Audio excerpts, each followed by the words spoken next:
Through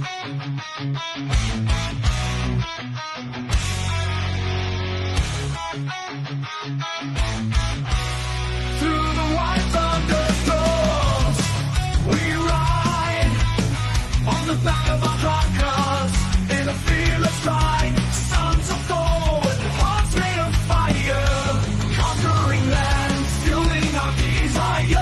Soaring engines and lightning in our eyes. United we stand, our strength won't compromise. From the east to the west, we sail every road with our warriors.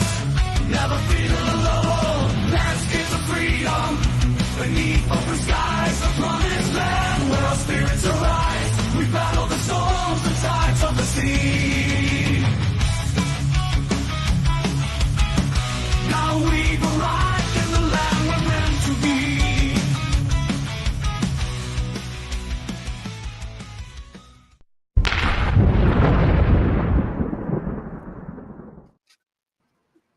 Yo, the hell's up, losers? Double Ho 7 leading the DragonShip today. How you doing, Glenn Lawrence? I'm doing well. I've been on a mission, secret, very secret mission. I've been doing some hospionage. It's kind of like espionage, but like with the hose. Mm-hmm. Yeah. All right. They got a whole tactic and trick that they're deploying out on you, gentlemen. And I'm here to give you a report. See, these hoes are not trying to get in your bed. No, they don't want to play the dirty girl. They have other ways to try to get you hooked on them. And they have a whole book, the whole book of world ho-ness. It's called Ho Tactics. And we're going to be talking about what kind of ho tactics are women using today. And it may not be what you think it is. So who's ready to understand some ho tactics? Or what do you think? Let's first ask the panel. What are ho tactics? I think our ho tactics. I think one of the ho tactics that I've been seeing lately is they pretend to be the wifey. So they will do things like give you the poon and cook and clean for you, but it won't last forever. And if you don't start paying their power bill and their nail bill and start giving them the cash, then they pull back on that. So it was just a way to lure you in. That's something I've seen. Yeah, I would define, generally speaking, I would define ho tactics as ways that women try to covertly manipulate situations so that they can get what they want out of it. Okay. Tarl? Yeah, I'd say that it's when women are being manipulative rather than being persuasive. Because being persuasive is one thing. Like, that's one of the things I advocate for. You need to be persuasive where both parties are benefiting. But if only one party is benefiting, that's manipulation. So, ho tactics. I'd like to say that tactic you're talking about is probably as old as Western society. 41 years ago, I married my first wife, and that was you just described her tactics to a T. That's exactly what she did. Was wifely, was submissive, and as much sex as I wanted. But I think the mistake that I made back then is I let her eat that food that takes away all their sexual desire. You guys ever heard of that? Wedding cake. It's called wedding cake. Yes. So that's why I've been married 31 years now, and I did not let her eat any wedding cake. So good rule of thumb. See, we know that women, we tend to label women hoes that are promiscuous, right? And we'll be like, these women are hoes because they sleep around a lot. They must be jumping from D to D, right? That's what we would call a hoe. Mm-hmm. Yep. Audio cut out. Yeah, your mic just cut out. Come on, Glenn. I thought you were a professional.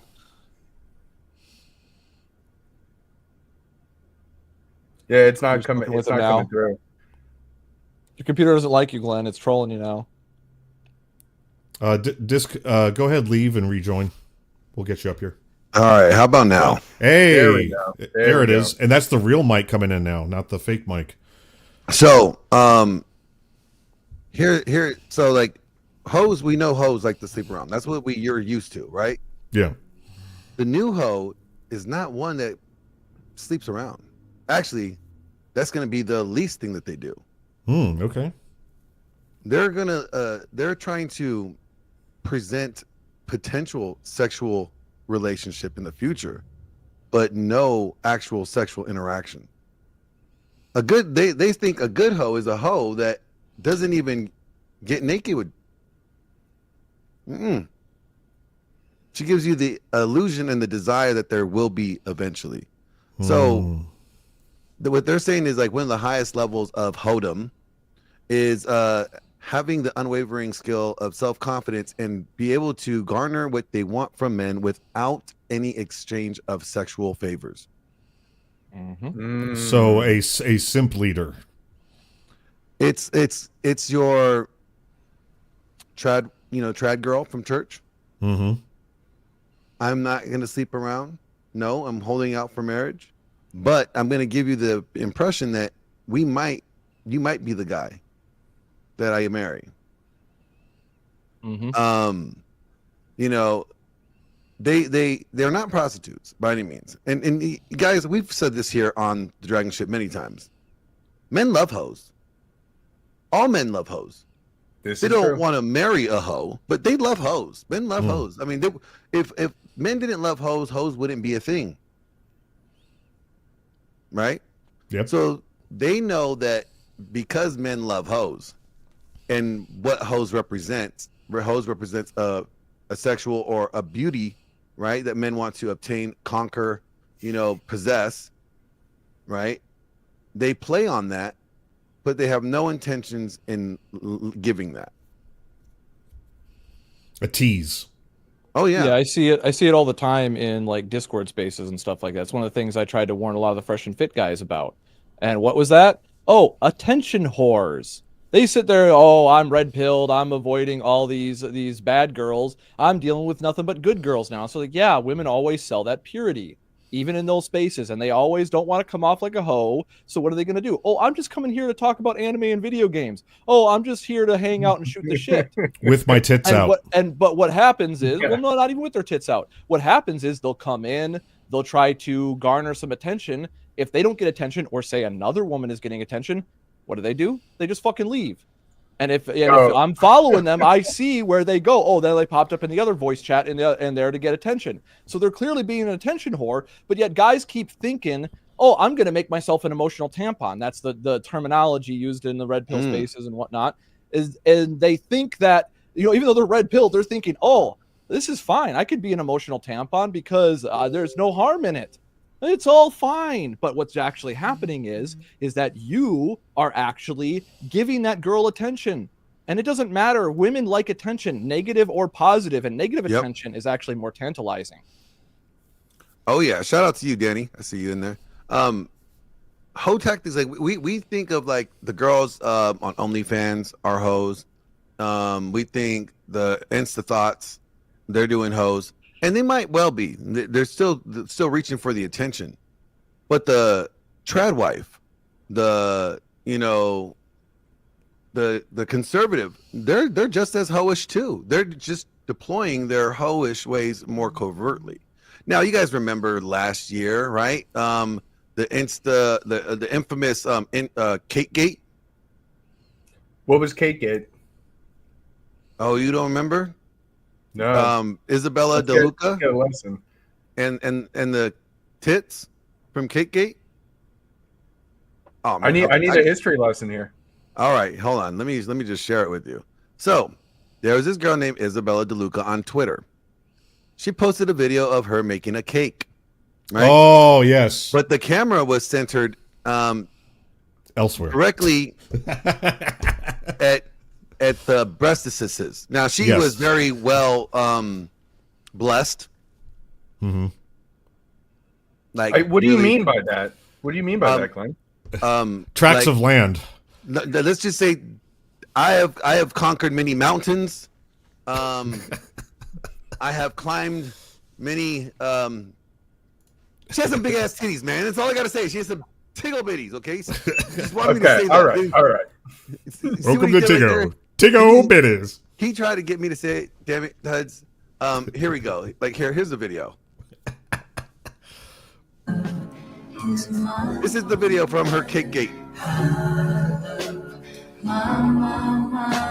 Yeah, got the cross there.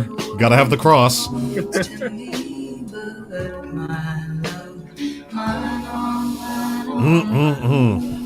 Nobody's paying attention to the damn cake. What I got cake? something They to are, share. but this is I got also something their to share purity on that. style. I mean, I'm definitely paying attention to the milk. Yeah. That's about it good. Yes.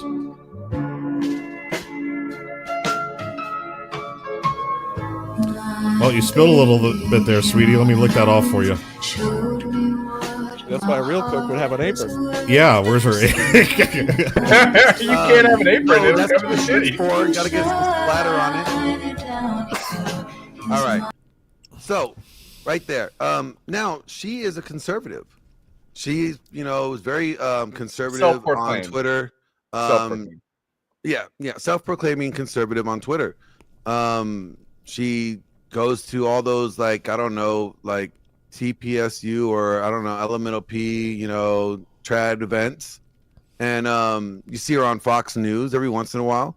But everybody is like, "Yo, she's doing some hoe ass shit," And and wearing a skin tight shirt. Well, and, cooking. when I first saw this, I'm like, but she's covered up. Like I don't even see like even the top of the areola. Like this, she's covered the things up. Like it's not her fault that she just got some tickle bitties, right? Maybe she's born with that. Yeah, God gave them to her, right? Yeah, but she outed herself in the video. If she Yes. was actually a baker, she would have had an apron on so she wouldn't Exactly. get the splattle all over herself. And the thing is that Exactly. that's suggestive in and of itself. It's obvious purity bait for Yes. anybody that actually Purity bait. There it is. Thank you, Viking. Like kayfabe, right? Mhm. So they are using their sexuality that they know that will at least gain men's attention, but it's not so overt to the point where it's like in their face. You just know she's doing it just to show off her titties. They're doing an activity or they're doing something that looks meaningless or harmless, but really they are selling sex. Mhm. And that's the And key. it's a The key very phrase covert is, way to do key it. phrase is, Glenn, plausible deniability. Exactly. And then Hoes if you bring it up, live off of it. Hoes If you live bring it off of up- plausible deniability. you are the sick fuck who is sexualizing them. Yeah. Yeah. Didn't you see my cross? Exactly. Yep. If you point it out, you're the bad guy because Yeah, they have why- plausible deniability. Because what I- are you I- looking at? What are you looking at? Oh, I'm I- making the cake here. I was looking at her Gross. cross the whole time. Like, did you not hear the song? It was sweet, and there was nothing. All I could focus on was trying to see the amount of shadow underneath her boobs to try and like determine what exactly her boob size was. Oh, she's And that's triple exactly D. what she's trying to do. She was triple D. Easy. I know. I would say she's about a good 36 double G Double G. Okay. or You think E it's that big? or E. No, I think they're E's. I think they're about E's. Do you think they're real? I have to do the rest of the head test. I wouldn't be able to tell you. Yeah, because I'm just saying, if she's trying to come across as conservative and she had gotten a boob job, well, you're changing the body that God gave you. Ain't that something to think about? There are plenty of pastors' wives with boob jobs. Let's just not gonna go that far. I don't know. I don't know if we saw the same video, man. I was watching it and I saw her boobs naked. I saw her areolas. I saw everything, and they're I don't real. know what version you They're saw. absolutely real. Oh, I don't that's know my what good version you saw. imagination, but that's my good imagination. But Yeah, and yeah, that's it's the my key thing. fantasy. I can make it whatever I want. Well, Yeah, that's so- the key thing is that a lot of people, they conflate the thing about, oh, well, she's covered up. She's completely covered up, yes. But in a shrink wrap package so you can see all the curves and the details. And once again, it doesn't leave much of the imagination. And a lot of people say it's like this. It's like the same bullshit of like, oh, if a girl's people make light of this. If a girl's in a bra and panties, if she's in a fucking bikini, no problem.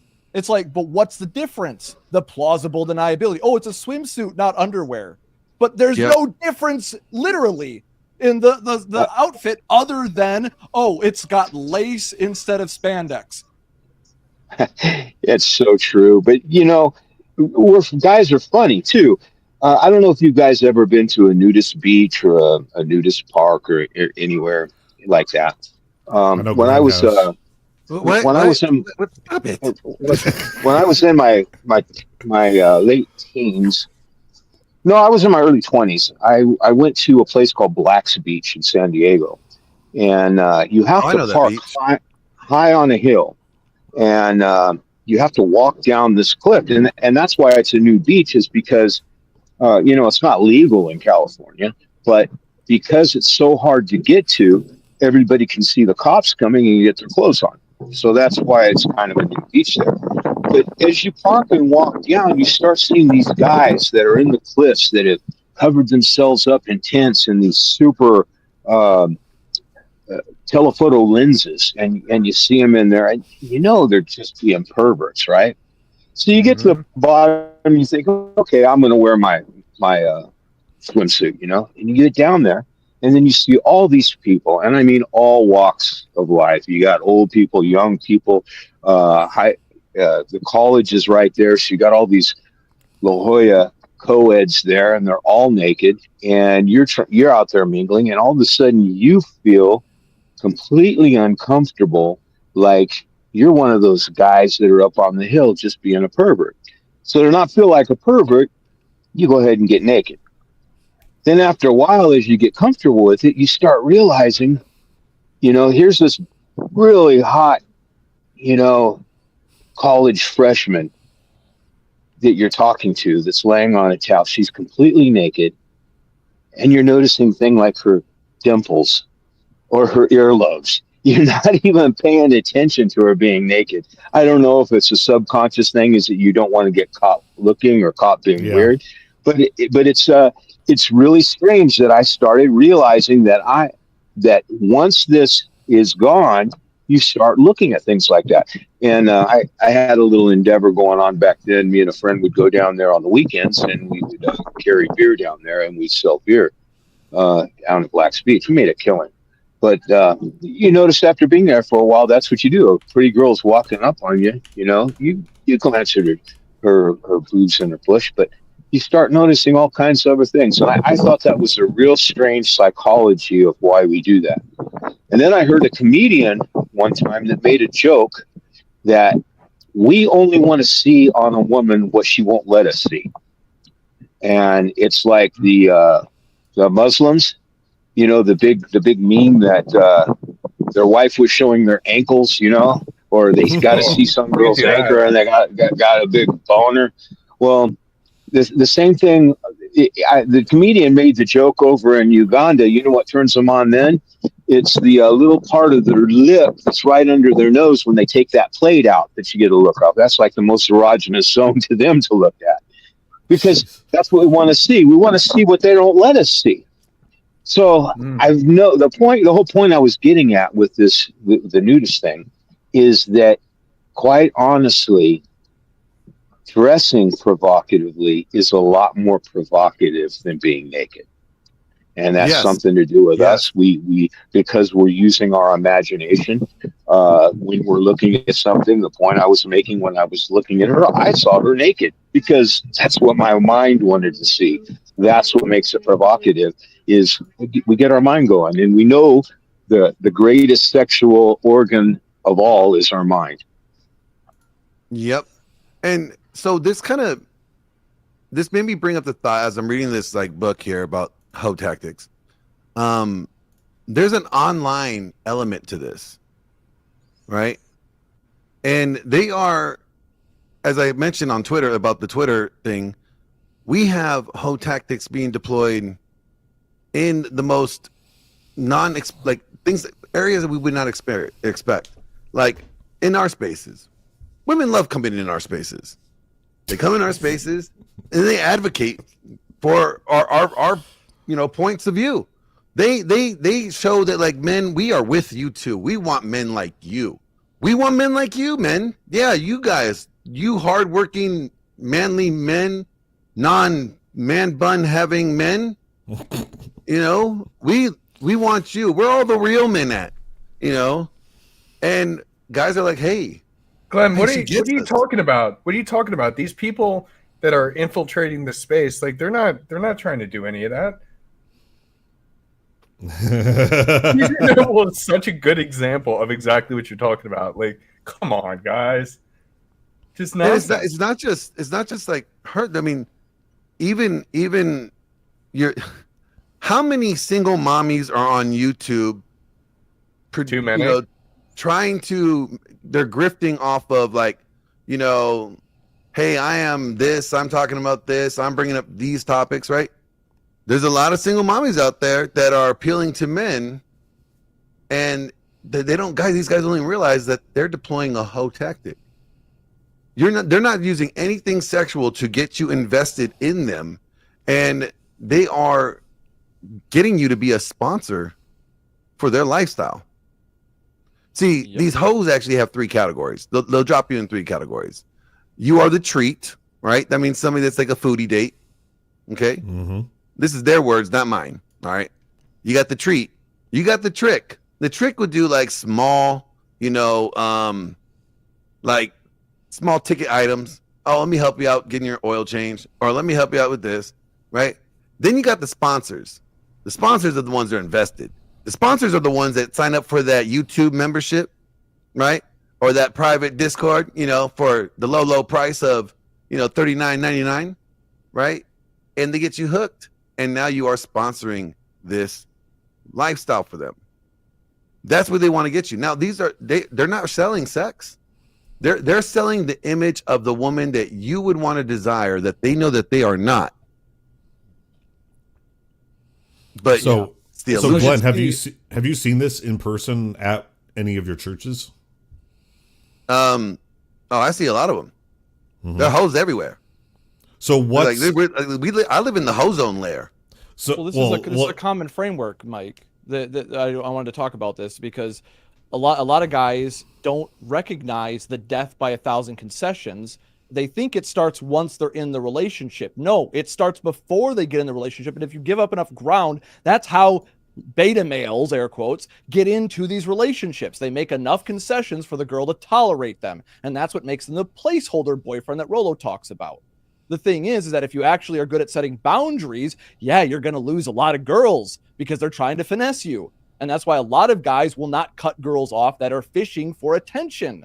They don't understand that that's the first concession that you're giving up, is you're giving up free attention. That's why Myron shouts all the time, no fucking free attention. But I see guys in this space over and over again giving tons of free attention to girls, and they don't realize it's already started. It's the currency of the realm and girl world.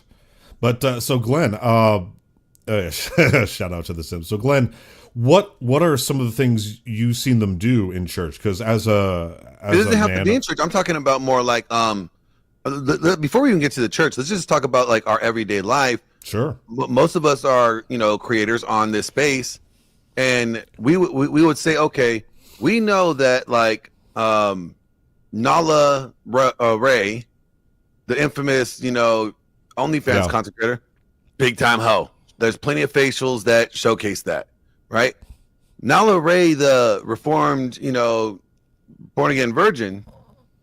We see people on the right be like, hey, don't be calling her hoe no more. She's reformed. No, she's still a hoe. She's just hoeing a different way. She's still getting the attention, but she sure no. Why did she need to feel the need to share anything?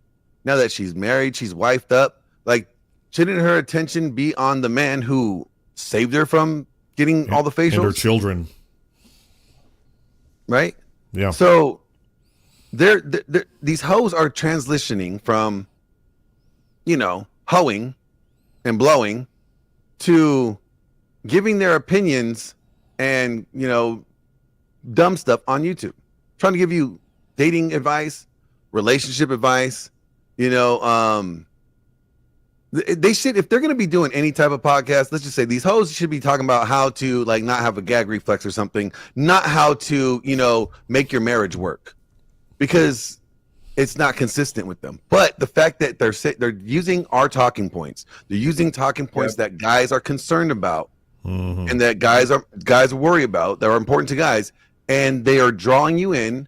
And then guess what? These women are having men, even married men, finance their lifestyle. That's right. There's the chapter in this book where it says, make her man your ATM, where it has entirely nothing to do with sex, but leaning on the fact that you find them interesting, or you think that they're supporting your cause, and now you're invested. And you're invested to the point where you're saying, man, we need more women like her. I'm going to finance her. I'm going to super chat her. I'm going to send her money because maybe she will influence other women. But women are not watching her. Yep. Right. Who's watching 99% her? men. And this Men. goes back to another problem that a lot of these, you know, quote, blue pill men have. And what is that? Oh, they're not actually getting their, you know, all these women complain about, oh, their emotional needs aren't met. But a lot of these women in these relationships, because they're following a bad man, are not seeking to fulfill his emotional needs. So what do? They try to cope, and they step outside. That's why a lot of these guys get OnlyFans and stuff like that, because they're trying to get that emotional connection with a feminine woman. That's why they like to watch those videos with the plausible deniability too. Like, oh, hey, it's not a matter of that it's her tits. She's baking a cake. You know, so they end up falling for the plausible deniability framework as well. Like, oh, well, it's no big deal because she's fully covered. I find this whole thing so interesting because I want to share something else with you guys as well, that we were just talking about in my men's group today, because it really is bizarre. Nobody ever tells you this. Like, it wasn't until getting deeper into the space and growing up more that I realized the covertness that actually goes on. So, for example, let's take this here. From this image, this is now they're doing it on Facebook Marketplace. So she's selling this 2012 car. Message to agree on price or car swap. Very good condition, limited edition. Never had any issues with the car. Just wants something different. And then my buddy, he sent another photo afterwards from this. Let me see. There we go. Photographing something you want to show everyone. For males, it's what you want to show. For females, look at me as a part of it. Look at me. Look at me. It's this fucking attention grabbing. That's perfect. That is actually perfect, because this whole thing, it literally contradicts the feminist and the whole advertisers programmed you to like hot women in cars. It's just like, but what is this woman doing right here in the modern day, when we've supposedly done away with all those conventions, and that was all just social programming? But here she is putting her ass in front of the car as the primary focus. But why? see, because sex sells. No, see, what that does to me is when I see this, I'm like, okay, what dent or hole is in the car that she's covering up with her Dude, body? that's literally dead ass. That's literally the first comment. She's covering up a dent. Yep. But see, It's once insane. again, sex sells. And she's going to get at least a lot of attention from people looking to, you know, like, oh, maybe I might buy this car so I might be able to smash. That's literally these dudes they'll do that. Once again, somebody made a comment: weak-minded men with lots of resources. Exactly. I just find it fascinating because it's like something that we're not really taught. You have to like see or have somebody else like point it out to you. And I feel bad for these weak men that end up getting, I guess, consumed by it without realizing what they're doing. Well, it's not just weak men. Strong men get game too. I mean, we could even consider and say that, you know, to some extent, Fresh, you know, fell victim of Daisy's tactics, right? Mhm. He entertained her even just a little bit enough to where she was able to deploy the game that she tried to play on him. But right? it was Well, I mean, it was to his be knowledge of intersexual dynamics that allowed him to bounce back and Yes. recover in a way that most men couldn't. Yes. Yeah, a lot of people gloss over the fact he cut her off a month Yes, prior to and that. I'm not. It's nothing. It's the fact. It's the fact that he entertained her to begin with because she played on him on the things that he was already looking at. You know, and it. So it's almost like saying this, and it's sad to have to say it this way, but it's like I had a debate recently about if body count matters, right? And Nuke, our good friend Nuke, says like just assume that all women are promiscuous. If you assume all women are promiscuous, then you already know that like the value of vagina, pussy value drops, right? If all women are promiscuous, then there's no it's a dime a dozen, right?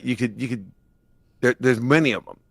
Now, if guys that don't have that mentality, that think women are virtuous, and these women are not showing sex, they're not pushing sex like covert or overtly, they are pushing the idea of relationship in the future. They want to get to know you long term, they're vetting you as you're like they're vetting or you're vetting them, or at least they give you the impression that they're vetting you, right, for this long-term relationship.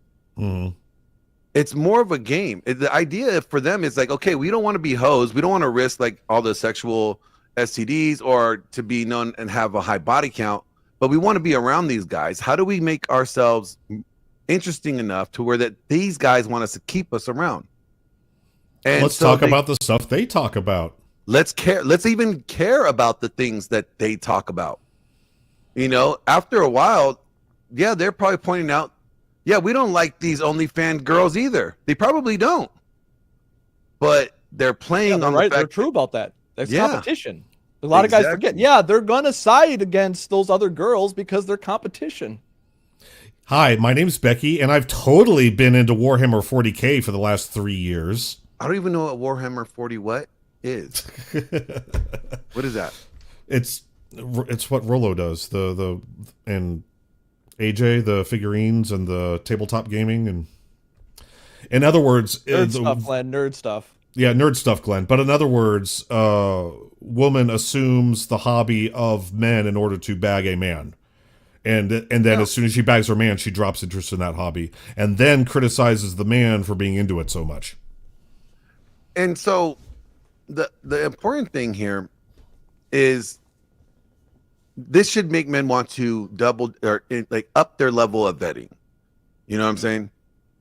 Like, guys need to have higher standards, and a lot of this would actually be, not even able to really affect guys if guys actually had higher standards. Guys typically only have one standard. She has a pulse, and she touched my pee-pee. Mm-hmm. They have a chapter in here called dick control. Now, I didn't realize women had to worry about dick control. I thought only the T's had to worry about having dick control in this case. But women have to worry about dick control and dick discipline as well. Because if they fall for the guy and they give him, now they're stuck. They lose their leverage once they have sex. Yeah, they don't want to get dickmatized. They Exactly. get dickmatized and the game's over. Briar, you play 40 whatever hammers?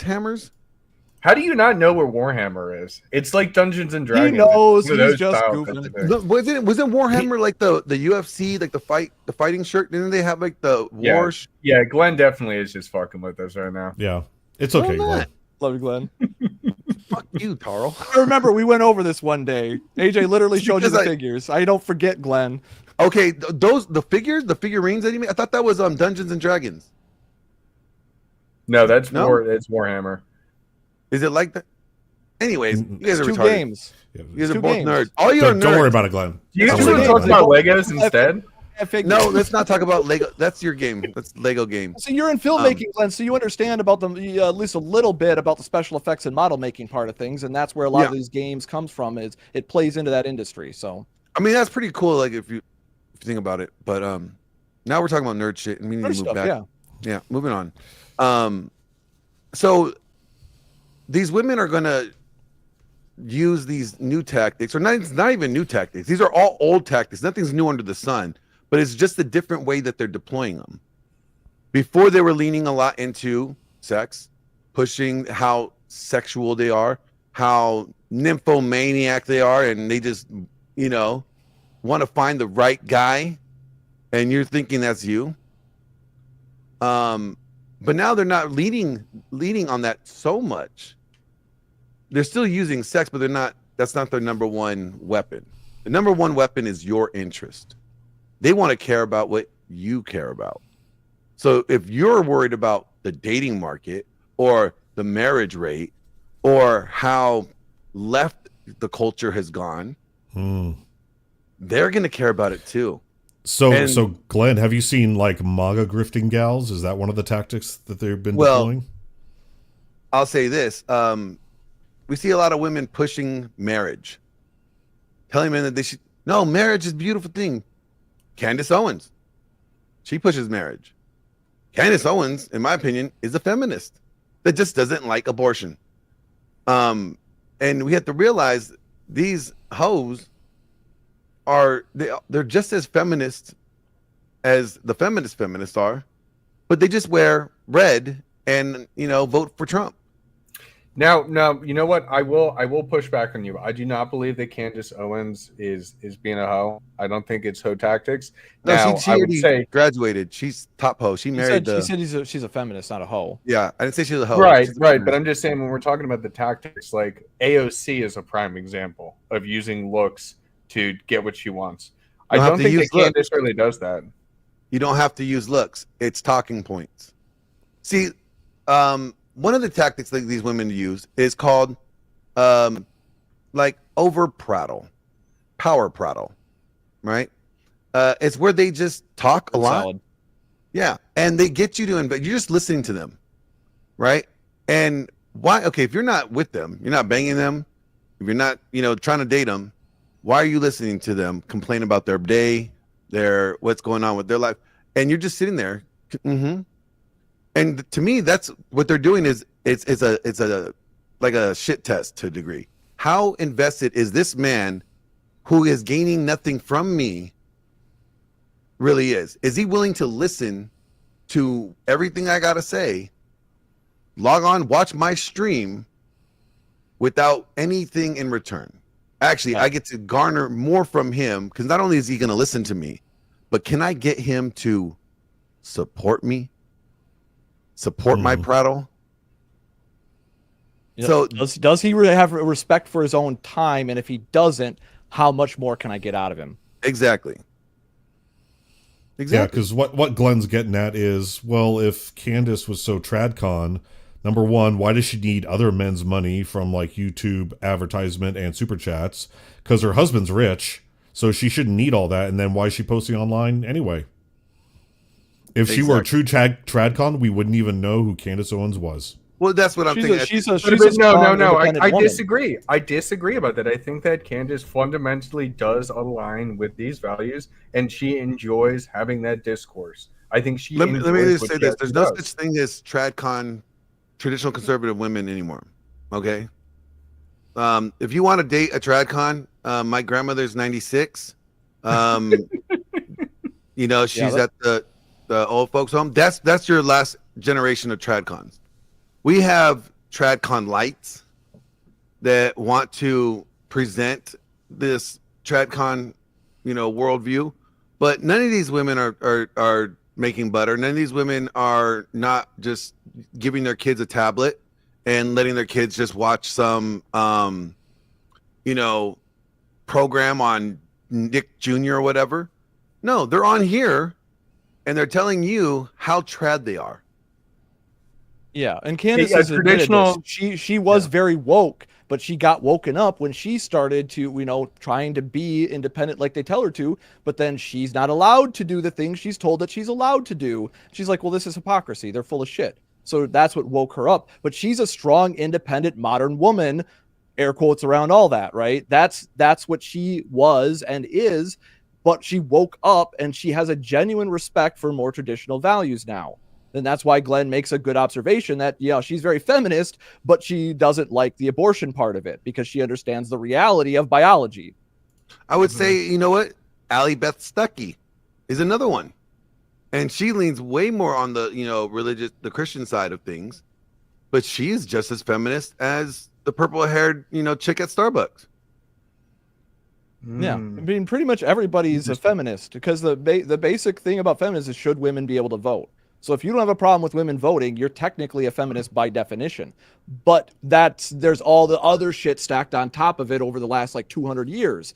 Because people forget, like, this shit doesn't go back to the 60s. This shit goes back to like the 1700s and shit like that. This is like a tale as old as time. That's why I make the assertion that feminism is always going to be a thing, a pushback against any system that doesn't allow them to go for the best of the best. And unfortunately, as much as it's good for society, having monogamous relationships where everybody gets one wife and she can't get with the chaddest of the chads to get the best genes for the next generation, women are always going to push back against that because they're the ones that choose the next generation. That's why only 40% of all males throughout human history have reproduced. That means 60% of motherfuckers got singled out by women. That's why when Myron says most women don't like most men, there's the proof. So I want to pull this. I'm going to pull this one up here because based on your framework, Glenn, would you say that Pearl's a feminist? Well, didn't Tara already tell you that all women are feminists? Well, no, he said everybody who believes most men are now too. But the thing is, most people agree with feminism. That's at the core values of feminism. There isn't an issue with it. The issue is all the other bullshit that was shoehorned and shoveled in under the carpet. And once again, the manipulation tactics, right? You're pretending a feminist. To be persuasion. I'm a feminist. Pearl's a feminist. We all have some level of feminism in our programming. There we go. So that would make us all feminists. But I wanted to point out what Terry was saying here.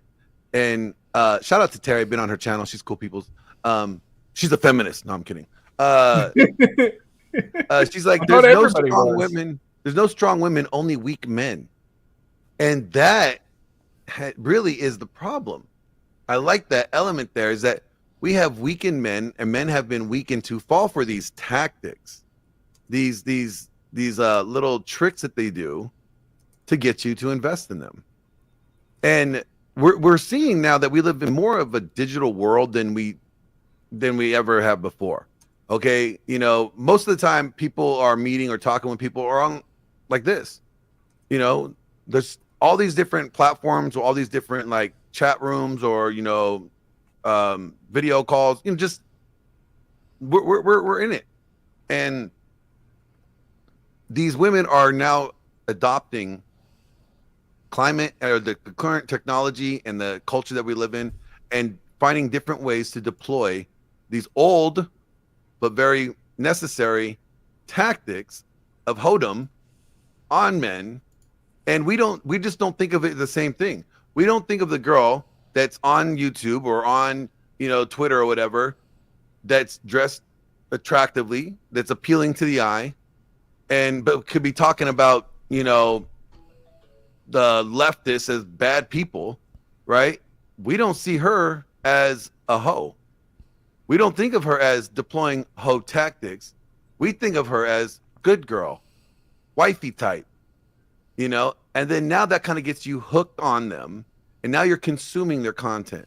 Now you are not only consuming their content, you're investing in it by sending in super chats, or you are signing up for their Discord, or you're just trying to, you're supporting them.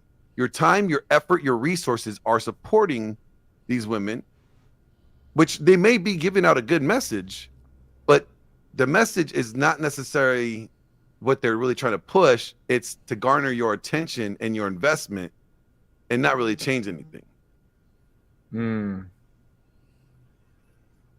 Yeah, it comes down to a lot of the content creators. Like, are you giving practical information, whether it's advice or descriptions? It doesn't matter. Like, are you giving information that measures to reality, that matches reality?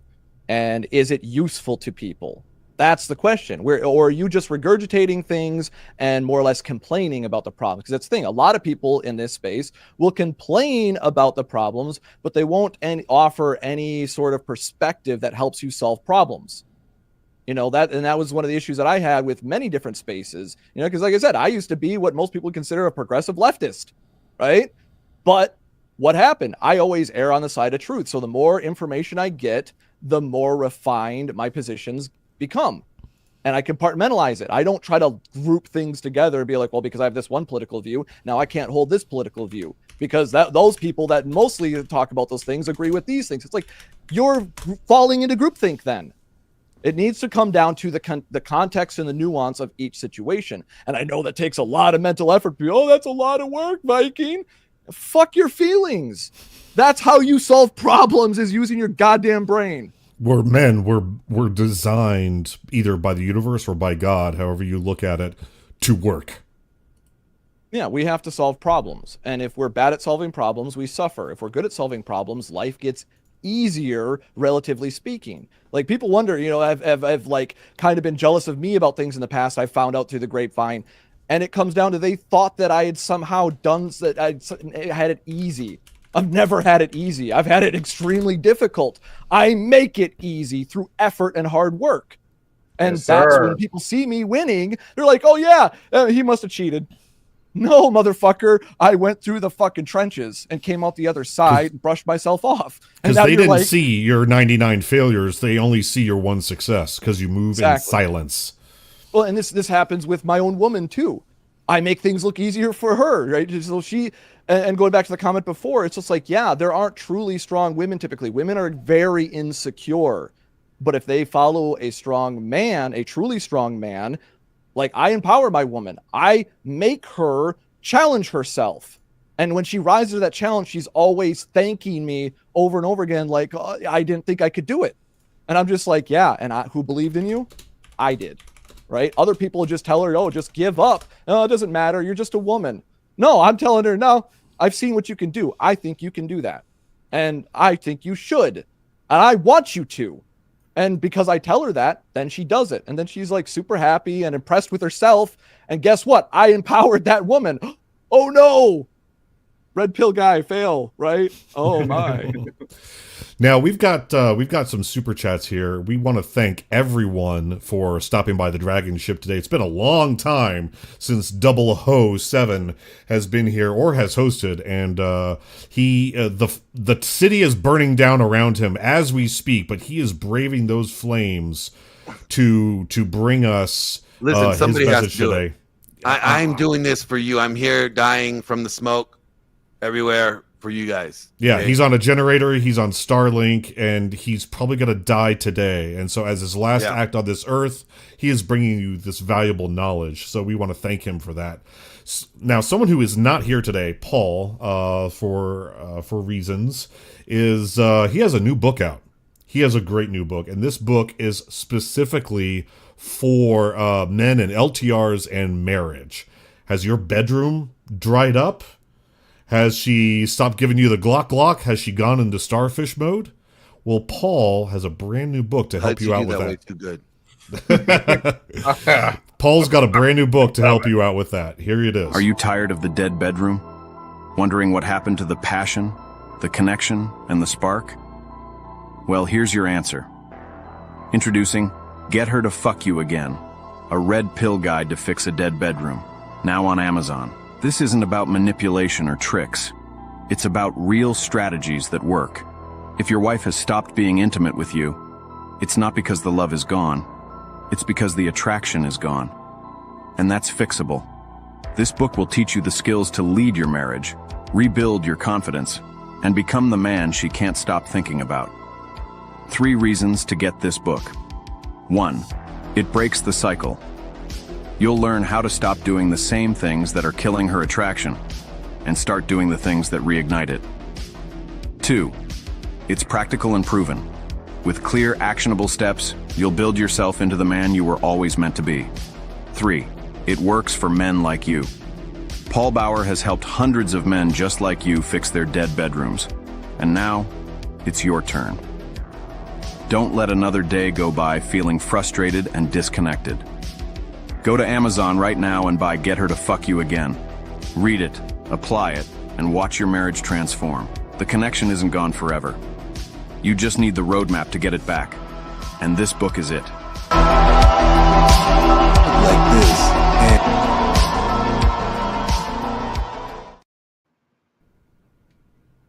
if you look like this and you happen to be struggling with women, and if you like bubble baths and some other gay stuff, it's probably because you use body wash like Metro by Resto Chesto, the most anti-masculine body wash in the world. So if you're tired of being confused for a homo, then I suggest that you use Tactical Soap from Grondike Soap Company.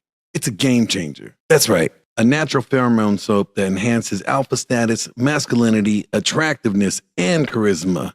Only Tactical Soap could take you from zero to a hero with the ladies.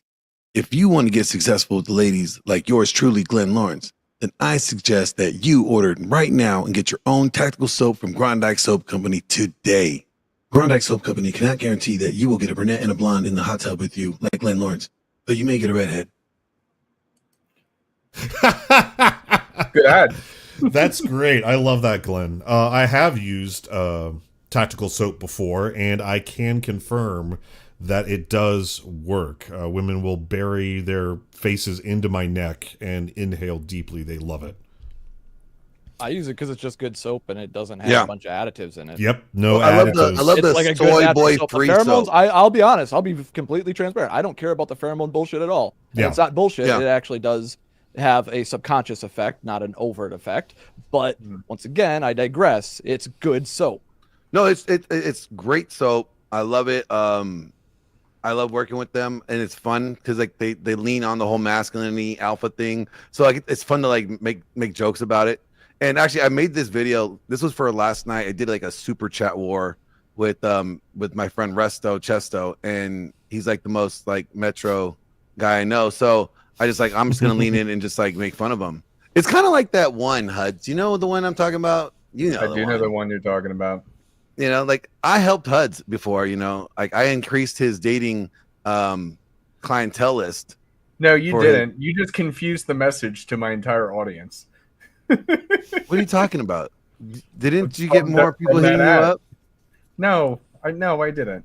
Oh, come on. We gotta get that one. Pull that one up because I'd love to share that with people if they haven't seen it in a while. I actually have it. Let me grab it.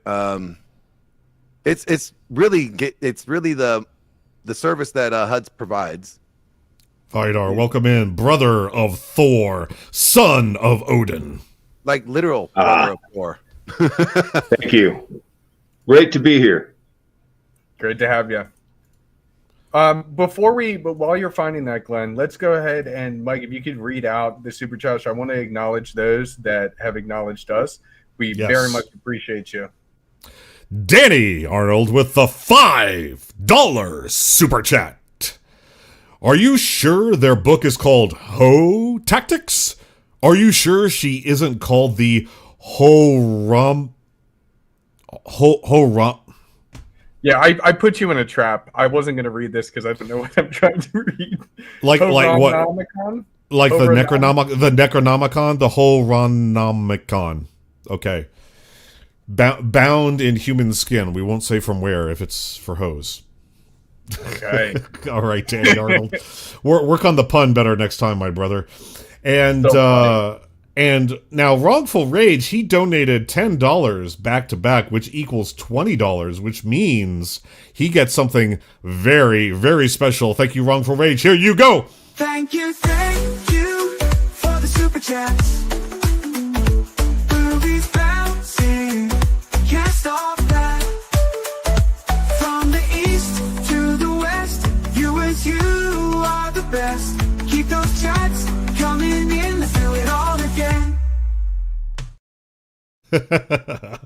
So, first, with the $10 super chat from Wrongful Rage, false virtue is the worst. However, you'll never know if it's false if you don't test it.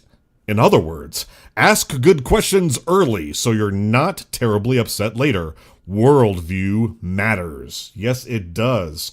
For example, I have met gals who claim to be Christian and they have terrible values, and I have met gals who are either atheist or agnostic. Are you having?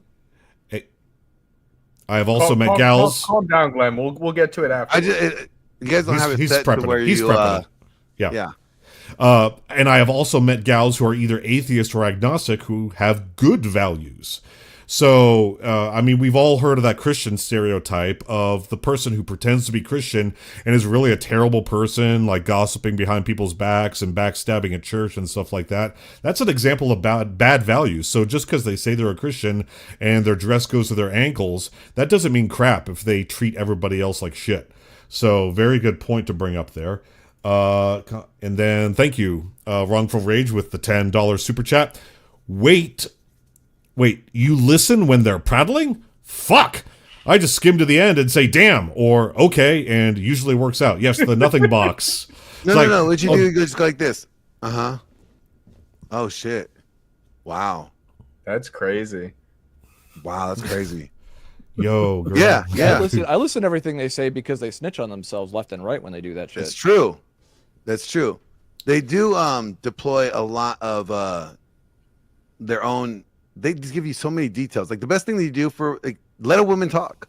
Let them talk about themselves. Yeah. Even when you're on a first date, you want to don't ask them questions about them. Don't talk about you. Talk about them. They love it. One, because they're the center of the attention. But two, you actually get to know who they really are.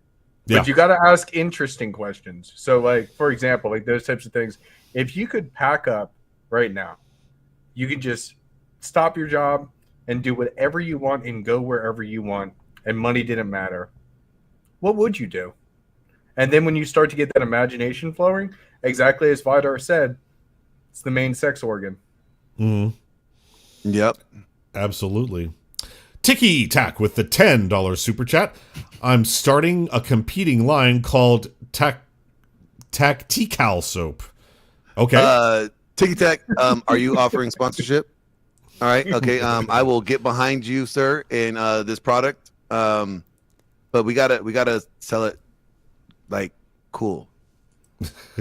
It's got to be very awesome. And our last super chat from our usual Siege D with the $2 super chat. Mike Steele and Mike Sartain in that X space was fire. The most fire that ever was. I promise you.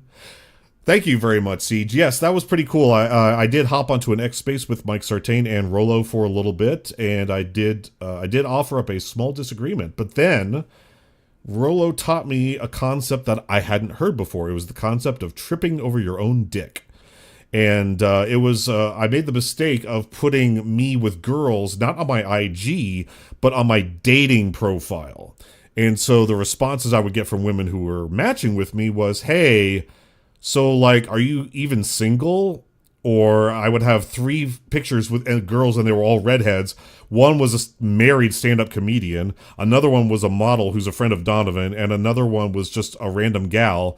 And so I actually ended up disqualifying myself because the brunette that had matched with me said, well, it looks like you have a type. So, okay, thanks, bye. The competition. You were over. Hold on 1 second. You were over validating yourself, which doesn't look good. Yep. And so that was a mistake I was making, and Rolo called it tripping over my own dick.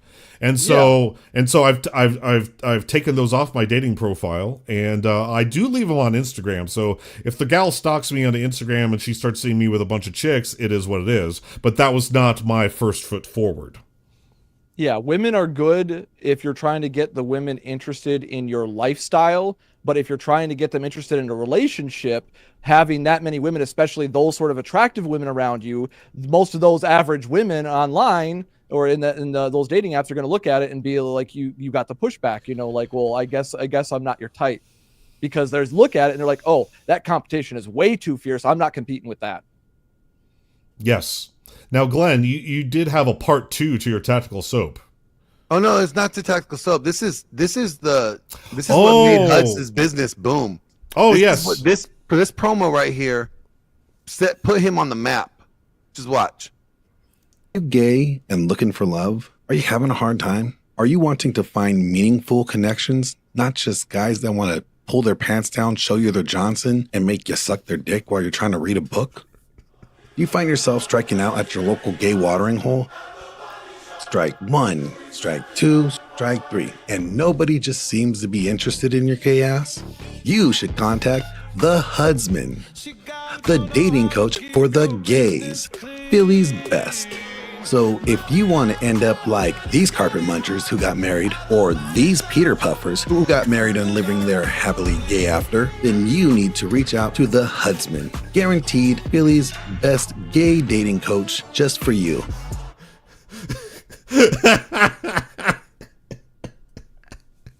Hey, I like Glenn's sense of humor, but yeah, it didn't help my messaging. I can help gay people, but I typically am working with guys that are straight. Don't you go to gay clubs? No. I do love gay clubs. See? Right there. The homos right there. Hey, gay clubs are the best, like truly, especially when you're like at end of night, because the girls are hanging out with a bunch of their gay friends, a bunch of feminine energy throughout the night, and then you come in and you just clean up. It's true. I'm just saying. What? I had a conversation. What are you cleaning up? You're cleaning up. So Glenn, I got some game here from the 90s. Well, it's showing my age a little bit. So I have one piercing. That's my left. I don't want to ear. know where it is. Is it a Prince really Albert? No, it's my left. It's no. It's my don't. Do you see? You guys are dirty as fuck. It's my left ear, but there's a reason why. Well, in the 90s, in the club scene, there was a coding thing, which was if you had both ears pierced as a man, it meant you were bi. If you had your right ear pierced, it meant you were gay. If you have your left ear pierced, it meant you're straight. So you can walk into a club as a straight man, and this was told to me by a gay man, and I confirm this. And they may approach you and hit on you, but then they're going to notice your piercing and they're going to ask like, "Oh, you don't swing for our team, honey, do you?" and shit like that. And you just be like, "Nope." And they know, once again, like Hud said, there's girls that go there because they don't want to get hit on by a ton of guys. So you can actually have a pick of the litter of a lot of attractive women in these gay clubs. You're just going to have to deal with getting hit on a few times, probably. Well, joke's on you, Tarl. Your gay friend told you the opposite ear to troll you. That's not true. I was going to say I've already confirmed. I've had gay guys hit on me. It's a conspiracy. It's a gay conspiracy. They've told us all the wrong ear on purpose. It's like the moon landing. They're all in cahoots together. Nope. I was in a kink club one time and I got hit on and he was very disappointed. Wait, was it hold on. Was it a gay you just said a guy hit on you? Was it a gay kink club? No. It was a BDSM club. So, go on with your story. Sorry. No, I was done. I was just saying. I was confirming. I don't think we want him to. I was confirming this is a little bit of trivia from the 90s about the club scene and stuff like that, and this is still somewhat applicable today. It was from the 80s also. Yep. You know, it kind of reminds me of like this other like little commercial thing that I made for Resto about like his spring break event that he's planning on doing. Well, it's pretty bad. Well, if we may, since Vidar is now officially here, Vidar, can we get some of your input on these non-obvious hoe tactics like Glenn has been talking about? What have you seen? Because you're a wizened sage. You've been around, judging by your beard. So what have you seen in your life where these gals do things to garner attention, but not overtly? Did you just call him old as fuck, Mike? Yes. What's wrong with you? Yes. That's rude. No, it's a compliment. When you live a long time, it means you've conquered many things. You're Like- muted, Vidar. Stop being rude. Right, Man. that's all right. I am old as fuck. I was having a little feedback on my mic, so I missed part of your question. I think I got it figured out now. Is there any feedback going on? Nope, you're good. Okay. So what did you say? Basically, with all we've talked about, now that you've joined us officially, in the first half of the show, in your many years conquering many things, what have you seen from the gals that's this kind of these hoe tactics that are not overtly sexual? Oh, I think hoe tactics I know probably go back to the beginning of time, and I think they're all inherently, maybe not overtly sexual, but sex sells. They don't even have to be sexual, and in our mind, we're going to go there. How many of you guys have heard or thought that if you knew what you knew now and you came back as a woman, you'd be a millionaire. I know I would. I know how men think, and I know how I could manipulate them and get all kinds of money. Well, some women do know that. I think there is a divine womanhood where they're all connected together, and somehow they all seem to inherently know how to use their femininity. But there's a difference, right, between using it to get a man versus get the attention and resources of many men. Oh, absolutely, that's true. That's absolutely true. But you know, I mean, I've heard all the arguments that all women are have a price. I won't say prostitutes, but all women have a price, and some are just it's a more expensive price than others. Some you have to marry.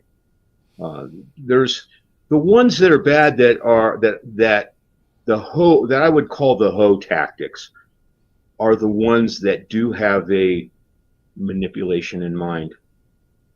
There was a definition given of these hoes earlier saying that, you know, streetwalkers or prostitutes. I watched a program with pimps that were talking about how and what they do with women to make them hoes. And these are the real streetwalker hoes. And what they teach them to do is to manipulate men to get the most money with having to do the least. Where they'll get them to where they can get just a little bit of money, and 30 minutes later, boom, they're done. If they can get the guy to get off that quick, or if they can keep manipulating to get more money and then get the guy frustrated where he finally kicks her out of the car without doing anything, and she's got that money in her hand, the pimp's all the happier. Yeah. So he knows, the pimps know the manipulation. Well, there's some women that know this too, and there are women that will dangle that in front of you. I think it was talking about early on with the hoe tactics, dangling in front of you. Hey, you do this, I'm gonna give you some. See, it's the implication of it, or at least like they don't even have to tell you that they will do that because they don't want you to call them out and call them a liar. But they will allude to that might be the thing. They're not going to tell you no out front. Yeah. It's the implications. It's kind of like they're preying on the part. There's a famous scene from the Dumb and Dumber movie where he goes, "So you're saying there's a chance?" Like it's literally that's the mechanism that's in literally men's brain. That's literally what they say on. It says right here, never tell them no, but tell them things like, "We'll see. We'll see." You're definitely proving. You're definitely showing me that you're the guy that I could, do that with. It's always this future, potential. It's there. It's within fingertips. You're grasping it. That's part of the manipulation. Hey, I just saw someone, Briar Wolf had commented in the comments here that if you're serious about a woman, get to know their mother. And that's so funny. After my first marriage, I realized that you want to meet their mother because that's who she's going to turn into. Yeah, and I need to say this on that point. We always talk about, okay, she's going to turn into her mother, but we're always focused on how she's going to age. Pay attention to, if she's going to turn into her mother, how she's going to act. Exactly. How her mother treats her father. That too. Yeah, absolutely. My first wife turned exactly into her mother. Like I said, I'm telling you, it was a manipulation with me from day one. I'm very highly sexual. She gave me all I wanted until our wedding night, and that was the last time. Oh my God. And so I spent 5 years through my sexual prime in a very much sex deprived marriage. And I went completely crazy afterwards. But I told myself, first of all, I was never going to get married again. And then I decided, well, if I was going to get married again, I wanted to meet her mother. And my wife, the woman I'm with now, and I couldn't ask for a better woman. She was exactly what I had set out to get. And anyway, when I met her at the gym, before we had ever dated, she had brought her mother into the gym, and I looked at her mother, and her mother was drop dead gorgeous, thin, beautiful. So I got this big smile on my face. We hadn't dated, we hadn't said anything about dating at this point. There was just some heavy flirting going on. So when I walked him out to the car, she came over to me and she said, "You better just decide right now which one you want, because we don't play that game." And I started smiling even bigger because she just gave herself away that she liked me. And I told her, I said, that's not why I'm smiling. I know who I want. And you've got some good genetics. So a funny little story there. But that can be a lot harder nowadays, especially as you get older, because what I've noticed is most gals are very far from their parents, especially here in Vegas. Their parents are thousands of miles away. Yeah, it's I think true. that's based, It's a completely it's based on different your time now. area. Yeah. Well, and there's other things you can get implications from, like listening to the girl talk about how she talks about her family and stuff like that. Whether or not she's telling you the truth doesn't matter. Just what she says and being able to sort through that. If you understand some of the context, you can put pieces together, right? The same way that a girl is going to put puzzle pieces together to figure you out, you can put puzzle pieces together to figure the girl out. You don't have to have the exact information. You just need to find out how to pick up on the pieces.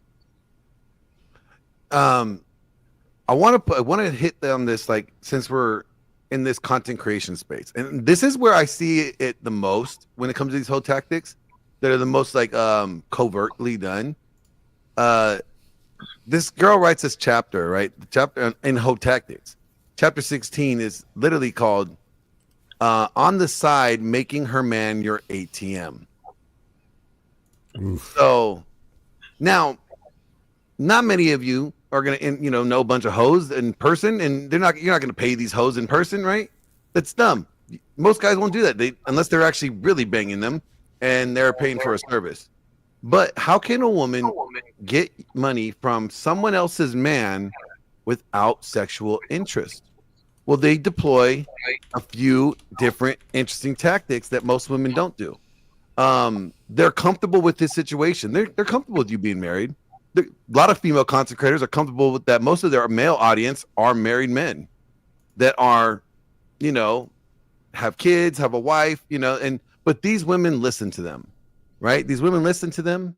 Not only do they listen to them, they also they find out what problems you have with women, or maybe your wife or your girlfriend, right? And they're like, "Oh, she doesn't do that for you? Oh, I would totally do that for my man." Yeah. And then it's like, why don't women? I don't understand why women just don't do that. Like, they should do that for the men if they want to keep, maintain their relationship.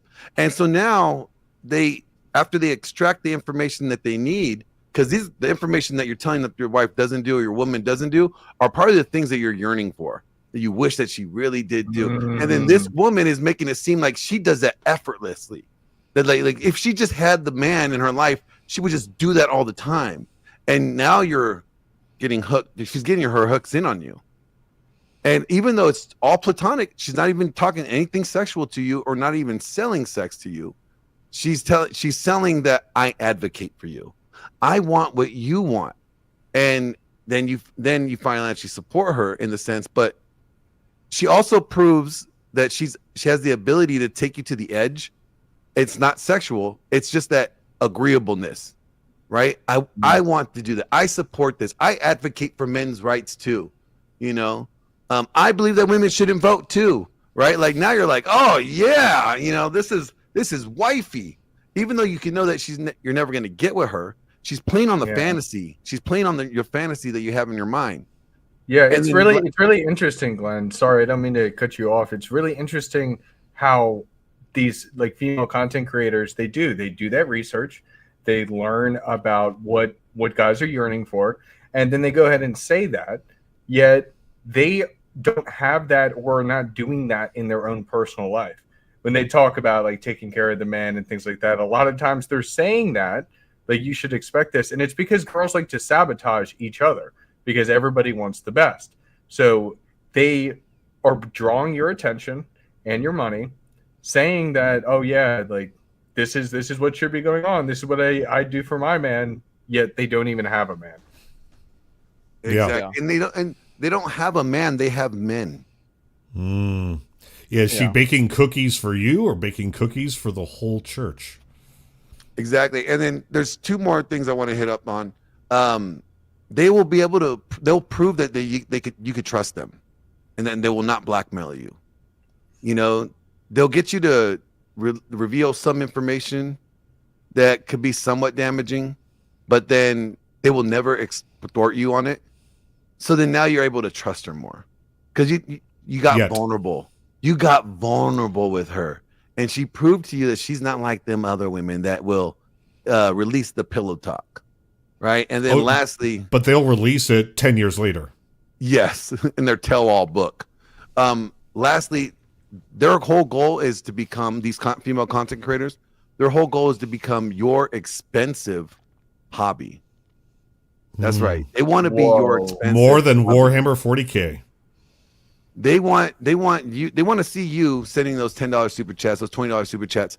And here's the other thing. Once let's say that you send a $10 super chat, and you go back to sending a $5 super chat, they might accidentally miss it. Yep. Or that $2 super chat, because it's not, you've already elevated to this threshold. They expect nothing less than this amount from you. Oh my God. That is so true. That is so true. Man, That is you always a set the weird way. standard. It's such a weird way to look at it. Yeah, good. Yeah. So watch out for these hoe tactics. What are some ways that guys could combat these hoe tactics? Open your eyes. I mean, Jesus Christ. Like, let's be honest. When it comes to some of this stuff, okay, now I remembered her name. Dating by Blaine. She is, a dating coach on Instagram that I followed for years now. And I was just watching one of hers the other day. She put out another reel, and it's just her at like a nice restaurant again. She keeps getting work done. She keeps having people pay her money, and she's giving advice. Like the advice that she gave on this specific reel, I would have to look it up to get the exact one. But the advice she was giving is advice that would keep a man in a cycle. So the dating advice, while it's kind of sugar coated as good, it actually, if you were to follow that, like I know myself as a dating coach, and also by being a man, if you were to follow that advice, it would keep you in a cyclical loop that you would never be able to break out of. And the whole purpose of dating coaching is to become good at dating, to then move on to that actual happy, healthy relationship. And it's just so dumb where she gets so much engagement and makes so much money, and she's just giving bad advice and looking pretty, and people are still fueling it. Like, open your eyes. If you, again, it goes back to the fisherman and the fish. If you want to learn how to catch fish, do not ask the fish. Ask the fisherman. Yeah, and it's that cycle Emphasis that on the Rolo's man. talked about the churn marketing, right? And once again, it's same thing in the RP content space. It's when guys are not getting people, they're keeping people in that churn cycle rather than letting them move on. They keep them trapped there perpetually, where I call it self-helplessness. Right? You're not actually helping yourself. You're constantly listening to somebody telling you how to help yourself, and you're not actually taking action. I see guys instinctually do this, because most people will do this because it's the easiest path. Oh, if I'm educating myself, then I don't have to actually do anything, right? If you're constantly learning, you're never doing. And so there always has to be, I tell guys all the time, it goes back to the trade secrets, or trade maxims. Measure twice, cut once.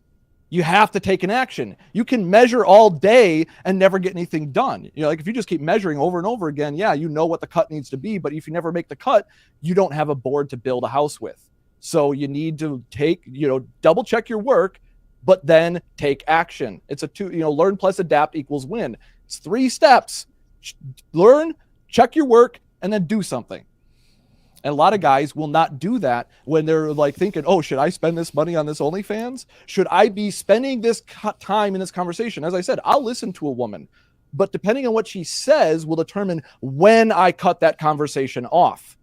That's the key thing. That's one of those boundaries where, as you pointed out, men always have to set the standard. You are the standard in your life. If you are not setting the standard for yourself and respecting yourself and your time, you're not a strong man. You are a weak man. And women will prey upon you when you demonstrate that weakness. Like, oh, but I lose all the girls. Yeah, good. If what you're doing is actually congruent with what you want in life, and you are being a responsible male human being, if a girl doesn't want you, then odds are, on a balance of probabilities, that she was going to try to finesse you and realize she couldn't. Saw that the competition was too fierce and decided to bow out.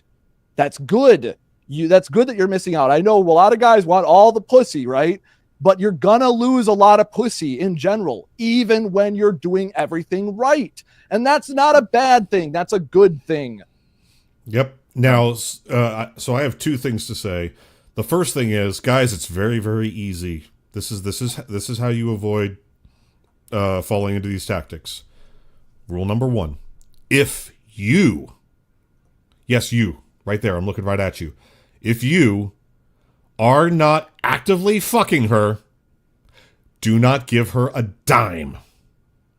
It's as simple as that. Oh, are you in a relationship? Are you fucking that female dating coach on YouTube? No? Then don't super chat. Ever. Don't become a member. Someone could say, well, then you shouldn't even watch her either. Well, yeah, that's another way of looking at it. But don't give her a dime. Ever. Unless you are fucking her. Number 2, I'll put myself back in group here. Did you guys see that video of that British hoe going into Five Guys and asking like that teenage boy wanted to take her out back and do things to her, and his reply was, "Ma'am, I'm a Christian, I'm waiting till marriage." Boom. Rejected her right there, live on camera. That was a fantastic moment. Shout out to that king. So that's an example of he knew what was up and he stepped away from it. I'm gonna have to find that one because that's a good example as well. But I did want to share with you guys kind of what I was talking about. So when it comes to these female creators, I was talking about dating by Blaine, and this we'll dissect this advice. There are 3 things that she's talking about here. We're talking about the places to meet quality women, high quality women. Look, can I guess before you play it? Can I guess? It's already playing. High-end gyms. High-quality gyms attract high-quality women who are serious about their health, fitness, and mindset. Check out Pilates because you will probably be the only guy there. Quality supermarket. Places like Whole Foods are great because they are filled with women who take care of themselves. Networking and business events. The women who attend these events are usually ambitious and they are serious about their future. Here are some places. No. So if you noticed, number 3 was the worst. Yeah, number so 1's pretty bad. Number 1 to say the first one, high quality gyms. Okay, you're going to be dealing with gold diggers and women that value money more, like because they're going to want you to pay their gym bill. Do you know how many women I banged in the gym? In the gym. Okay, like how many guys? 2? None. That's you. Like, no, the gym is a great place to meet women. I mean, yes, it shows that they care about their physical, health, but it also shows that they're into their looks. They're really into selling their looks, Yeah. So, no. So you're going to get shallow. You're going to get, if you follow this advice, you're either going to get shallow women, gold diggers, or an alpha male type woman. Or liberals, because liberal women shop at Whole Foods. Well, that's Whole Foods and it's not the gym. And boss babes. This goes back to what I said before. The death by 1,000 concessions starts early. It doesn't start after you're in a relationship. It starts before. And this is the kind of advice that women are going to give you to gaslight you. And it's a shit test, right? Women do this automatically. I think it's just a subconscious thing, right? Where they're going to test you. They're going to see. They're just going to put it out there and see if you take the bait. And if you take the bait, they're just going to be like, oh, gotcha, bitch. And reel you in. Gotcha, bitch. And it's your fault. And they can't feel bad about it. Guys are like, oh, well, no, shouldn't the women feel bad about taking advantage of men? Yeah, when they're offering it to them on a silver platter and begging them to take it. I don't feel bad for men that get taken advantage of. That are being taken advantage of. They're giving that shit willingly. Exactly. And they're feeling bad that they didn't get the covert contract fulfilled that they set. But it's a covert contract. It's what nice guys do. You know, you didn't actually come up with an agreement or anything like that. You just felt You like assumed. you came up with an agreement. You think that if you did this, she will do that, and you're holding her to this expectation that she never agreed to. There's a lot of generational differences, I think, but there's a lot of truth that goes across every generation. One thing, you can meet quality women anywhere. Don't put off meeting a woman because if that's what you're looking for, just because you're at the gym or just because you're at Whole Foods. You never know where it's going to happen. But I did meet my sweetheart at a gym. But again, that was 31 years ago and a small town. There's definitely different things than what's going on in the world today. When I was in high school, me and all my friends, we wanted these girls to be hoes. We wanted them to be like the average girl today. That's all we wanted. We would have been so happy with it. And my kids, I knew we could blame Thor. I knew we could blame Thor and Vidar. It's all their fault. Yeah. Well, it probably is, because that's what we wanted so bad. But my kids growing up, they have the kind of women we desired, and they can't stand them. I think the reason is it has to do with that it has to do with the lack of effort. Like your generation had to put in the work, like to get them to be that way. Now they're just kind of like come party package that way. Part of the chase is something you might miss. I mean, we the women back then had what was called, they had a very strong anti-slut defense mechanism. They did not want to be called a slut. These girls today don't care. They don't care if they're called a slut. You had to convince a woman that give her plausible deniability, that it's your fault, not her fault. You take the blame for it so that she could have this, I'm not a slut, I'm not doing this, which was fine. I was happy to do that. Sometimes we called it Jedi mind tricks, but it's developed. Some people call it the game. There's some truths about it that when you learn all these tactics, the end result is that you're able to be yourself, and you're not presenting yourself as the guy that guy that's trying to hit on a woman. See, if a woman if she's a 7 or better, she's going to get hit on every time she goes in public. It's just going to happen. My wife is in her 50s and she still gets hit on any time she goes in public, because that's the price you're going to pay for a beautiful woman. But they develop, at least these older ones develop this defense mechanism that soon as a guy, and they develop it early on, as soon as a guy comes up and he looks like he's hitting on her, immediately they're put in a different category. They're stopped. They don't want to get to know that guy. He is now in that bad category. He's a creep. He's just trying to hit on me. I don't want anything to do with him. And that's where learning the game, where female psychology comes in. And that's why I taught it to my boys. Not so they could become pickup artists, because the other side is not that you're a pickup artist, but that you get to choose the woman that you want rather than you settling for the first woman that smiles at you. And that's what happened with my first wife. This woman smiled at me. First girl that really came on to me. I ended up marrying her. She was my height, 5'9", 130 pounds when I met her, and she gained 100 pounds in the first year of marriage. No way. Yeah. So again, that's why I wanted to look at the mother. But yeah, so I had 5 years. That was a real hoe tactic.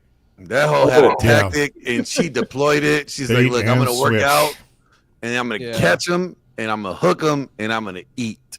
That was my the RP calls that one the fat grenade. Yep. Hold the pin on the fat grenade. So I want to say, women are just women. Mm-hmm. All right. Yeah. There's no good women. There's no bad women. They're just women. Yep. Just like there's no good men or no bad men. They're just men. right? How they treat you or how they treat people will determine whether they're going to be good or bad, right? If they see value in doing good to you, then they'll be good to you. If people don't see value in you, then they're not going to be inclined to be as good to you. You know, that's just what it is. People are just people, you know. Yeah, going back to real quick what Mike asked before about what guys can do. Stop lying to yourself. Stop telling yourself that there's a chance or that you could finagle it or you could convince her or something like that, or you could buy her this or do this. Stop creating covert contracts. Quit trying to negotiate desire. Just look for the girls that genuinely desire you and are taking the actions, putting in the effort. And is she good for you? Once again, like you said, Glenn, there are no good girls or bad girls. I tell guys this all the time in the Fresh and Fit Discord. There aren't good girls and bad girls. There's just women that will be good for you and women that will be bad for you. And it's up to you to be honest with yourself, make a proper assessment, vet the woman, and make that decision. And if you make a bad decision like Vidar did in the first time, you know, he had to suffer with the consequences of that mistake. That's part of the learning process, and he had to go through it more than other people, but he can share his story now for the younger men, like, hey, for his sons, hey, you don't have to make that same mistake. And that's what this space is all about. Like, hey, this was a mistake I made, and here's why. It wasn't necessarily that I picked a woman. It was that I picked, or a good woman or a bad woman, is that I picked a woman that just gave me some attention, and she wasn't really good for me. And I found a woman that was actually good for me because of what I learned from that one. You know, as well as other factors. And this is the point. Aren't no good or bad. It's all about good for you or bad for you. It's very subjective. And that's uncomfortable for a lot of people. Oh, the moral relative. No. You have to be honest with yourself. Stop lying to yourself. That's my number one advice. Yeah, I've seen a lot of like women, like, and we would say like, you know, church girls or, you know, girls of faith or, you know, are fall in the lines of good girls. And that's not true. I mean, just look at the divorce rate amongst like professing Christians, right? They have the highest divorce rate among all other religious groups. Well, you could say, well, that's because they're the majority in the country, sure, but you would still think that they would have probably a really low divorce rate, not damn near 50%, right? Yeah. And but there's one more hoe tactic before I wanted to hit before we got lost here. Yep. When it comes to the content creators, right? Content creator female hoe tactics. I don't have an issue, you know, people asking for support, you know, support the channel, hit the like, subscribe, you know, all that stuff, send a super chat. But listen to why they're asking you to send a super chat. It's important to understand they're probably going to ask you to help support an issue that they're dealing with. My car, help support. Yeah. You know, the studio. No. Studio is actually beneficial. Studio means I'm going to produce better content. I'm trying to grow the content. You know, it's something that's tangible that you as a viewer get to feel that you are contributing to. Unless they never buy it. But they're going to, if it's anything outside of production, right? It's my kid needs some, you know, to go to boys camp for, you know, gays or something, right? Like it's going to be some like issue that they're struggling with. Maybe they have an ailment or their kid has an ailment or something along the line. They want you to help support them that way. You have become a stepdaddy on child support and not even realizing it. Boom, baby. Boom. And I do have that clip real quick, and I actually have a point to make after I show it here. This is the only way to get audio. So let me alt-tab over. Full screen. I just wondered, I can't see it on the menu, but where do I get the 5 guys from? The 5 guys. I didn't know if it was like a special room or you can take me out back. No, I don't think that's happening. What about after your shift? I mean, I'd want to give you, you know, a good rating. I'm a Christian man and I'm saving myself tomorrow. I'm asking for what's on the menu, that's all. Genuinely, I feel like I'm doing it right now. I can hand you a menu if you want. Are you on it? No, I'm not. Oh, that's a shame. So now that's a shame. That's a shame. No, what you just did, and even filming it, that's shameful behavior. You look like an idiot. If I saw my future girlfriend or whatever doing something like that, if I like pulled something like that up, God damn it, I'd lose all respect. And see, there's going to be someone in the chat saying, "But Mike, isn't that genuine burning desire?" No. Because the interaction time between her asking him to split her wide open and her meeting him was basically 5 seconds. You cannot build genuine burning desire in 5 seconds, and what's key to all this is that young man knew that. That young man knows that it takes time to build up genuine burning desire, and he knows that a woman who goes around asking for things like that in 5 seconds is not worthy of his attention. He's only talking to her at that point now because that's his job, to offer her a menu. And he knows that she is trouble. So again, I think there's like a social media campaign to find that guy and give him a crown. But yeah, crown to that king right there. Oh, I love it. That's a good example of that's a good example of not lying to yourself. Because if a woman is being that direct with you, see, this is something that I've disagreed with that some of the red pill content creators say. Oh, if a woman just walks into a club and say somebody want to fuck, yeah, if there's enough guys in there, you're gonna get a couple of degenerate losers with probably with some STDs. I would say, yeah, I'll fuck that girl because they're willing to risk it. You know, I do not like the fact that you just put me in that category there, Taro. Asshole. that you would fuck the girl that just walked in the club and say, anybody want to fuck me? No. That's what I was saying. Like, that's one of the assertions that some of the guys in the manosphere have made, is that any girl, you know, because of how easy it is, when they're talking about how easy it is for girls to get sex, they can just walk up to a guy and be like, want to fuck. Thing is, most guys know it's a trap, right? That they know if a girl's being that overt, that something's up. Something else is going on. It's probably a setup. But a lot of guys today will lie to themselves and be like, so you're saying there's a chance? And this guy didn't lie to himself. He was in a professional environment. And I'm glad you brought this up, because this is how you should address a lot of these situations. If a girl's being too heavy-handed with you, you need to trust your gut, even if it turns out she did have genuine burning desire for you. Probably not, because as we know in this space, as pickup artists have been teaching for years, there are attraction triggers. And it is possible, like if you're somebody like a Waller, for you to trip many of those attraction triggers and get a girl falling over herself. But most of the girls that are going to give you that kind of attention, it's not genuine attention. They're looking to see if they can get something out of you. And at the very least, it's usually your time. Something that many men give up, not realizing it. Yep. And guys, we're not saying that a first date lay is not genuine or is a setup. But like, because I've gotten first date lays. But it was after a 2-hour date and, you know, there's 2 drinks in each of us and we've had a good time. So, but it took 2 hours. So that's the difference. Yeah. Well, and the other thing is whether or not the time, it doesn't matter. Were the attraction triggers properly met? There are it's not one size fits all. Yeah, it's not one size fits all, but there are very distinct attraction triggers that will let you into a girl's pants. That's one of the reasons why it's not good to let your girl just go out to the club, because if she gets in her feelings and a guy comes up and talks to her, that's why the girls used to have the anti-slut defense. If a guy even talks to me, I'm going to turn him down because he could talk his way into her pants.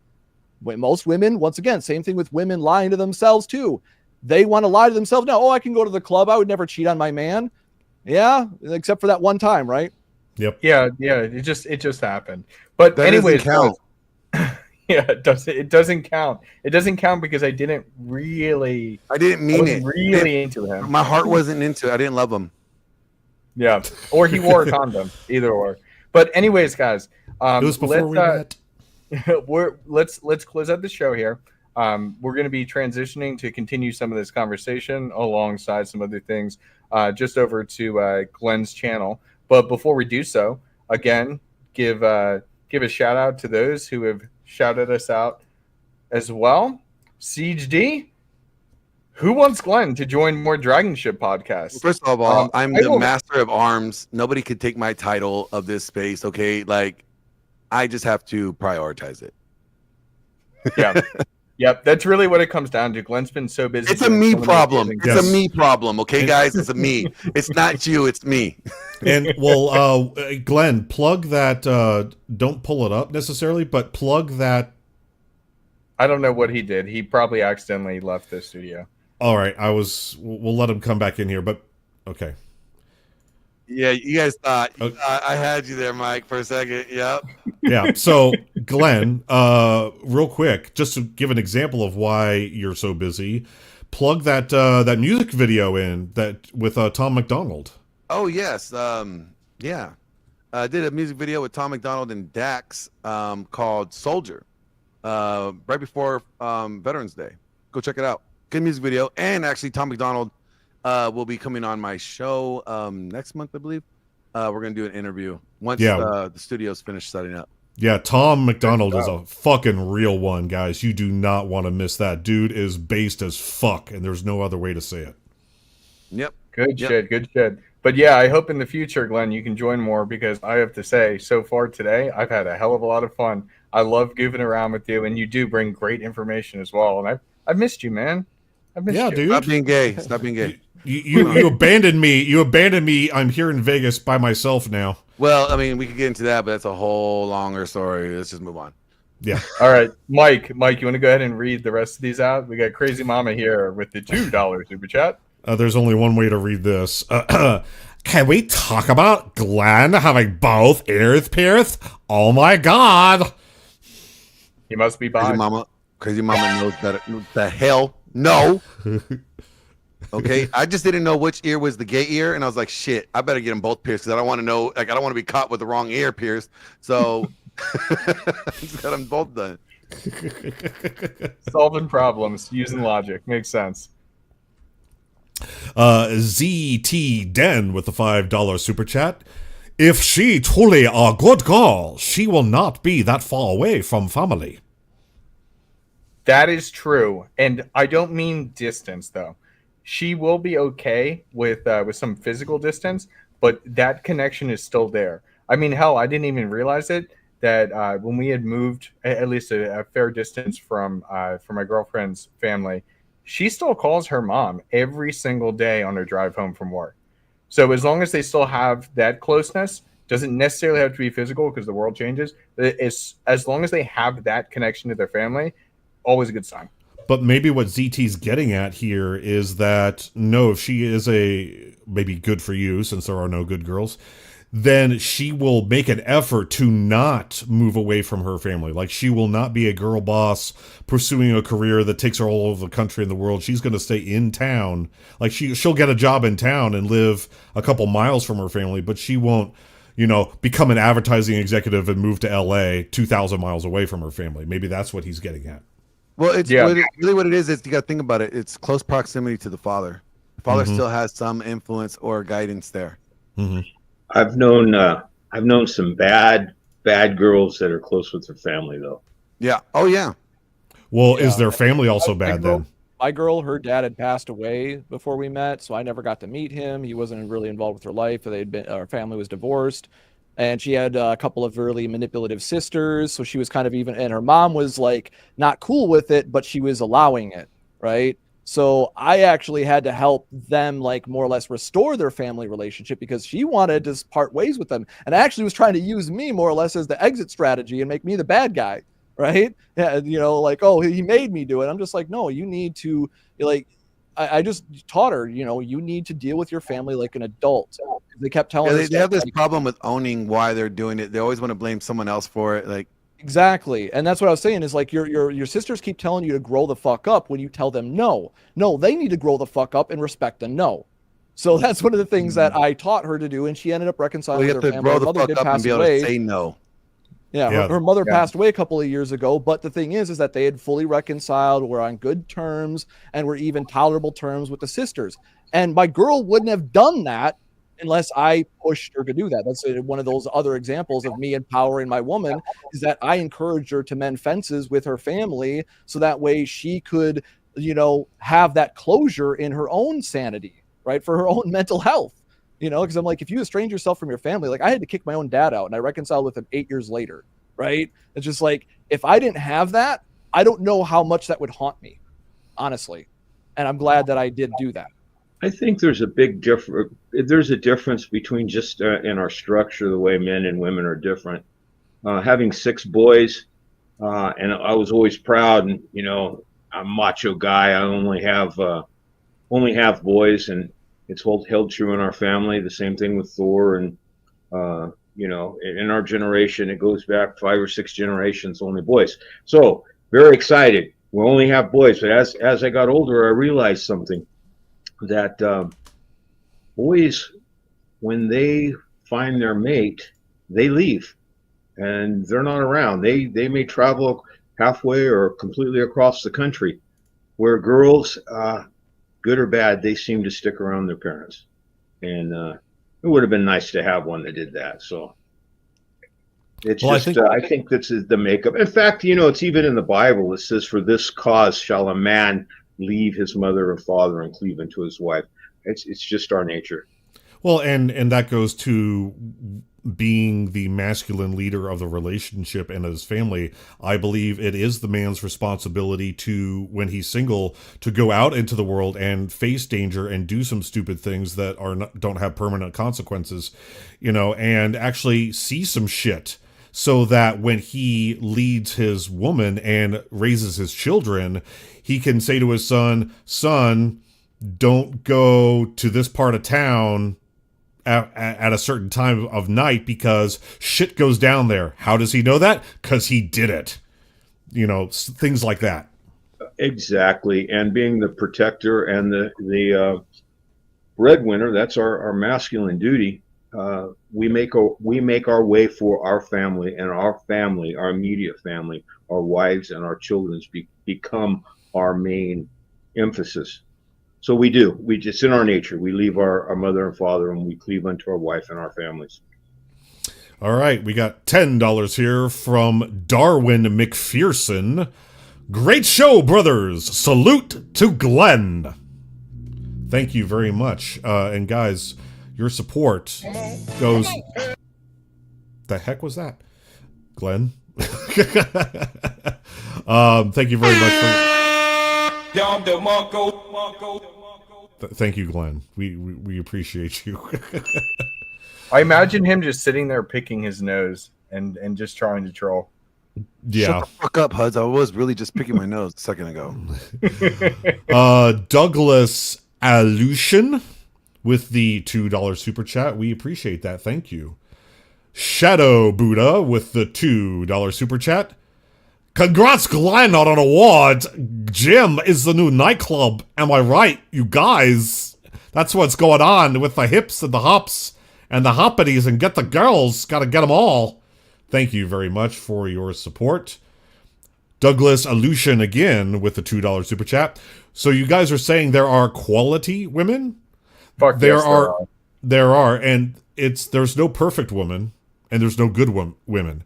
There are women that are good for you, and some women are higher quality than other women. But there's no S tier of women where if a woman fits into that S tier, she is the perfect match for any man on the planet. No. In the same way that there's no perfect man, like everybody has preferences, and it's good for you. I really like how you said that. Good for you. Yeah, that's part of the apex fallacy. It's a bell curve. It's not like Highlander rules. It's not binary. Yeah. It's not zeros and ones. And Douglas Alushin again with the $2 super chat. Dancing around Nalwalt as if some are different. Well, so here's the thing. Which way does it go, Huds? It's all women are the same, but not all women are like that? Or is it the other way around? All women are like that, but not all women are the same? Women are women. It's just women are women. Mm-hmm. And depending on how they see you, how they value you, is determined on how they're going to treat you. Simple as that.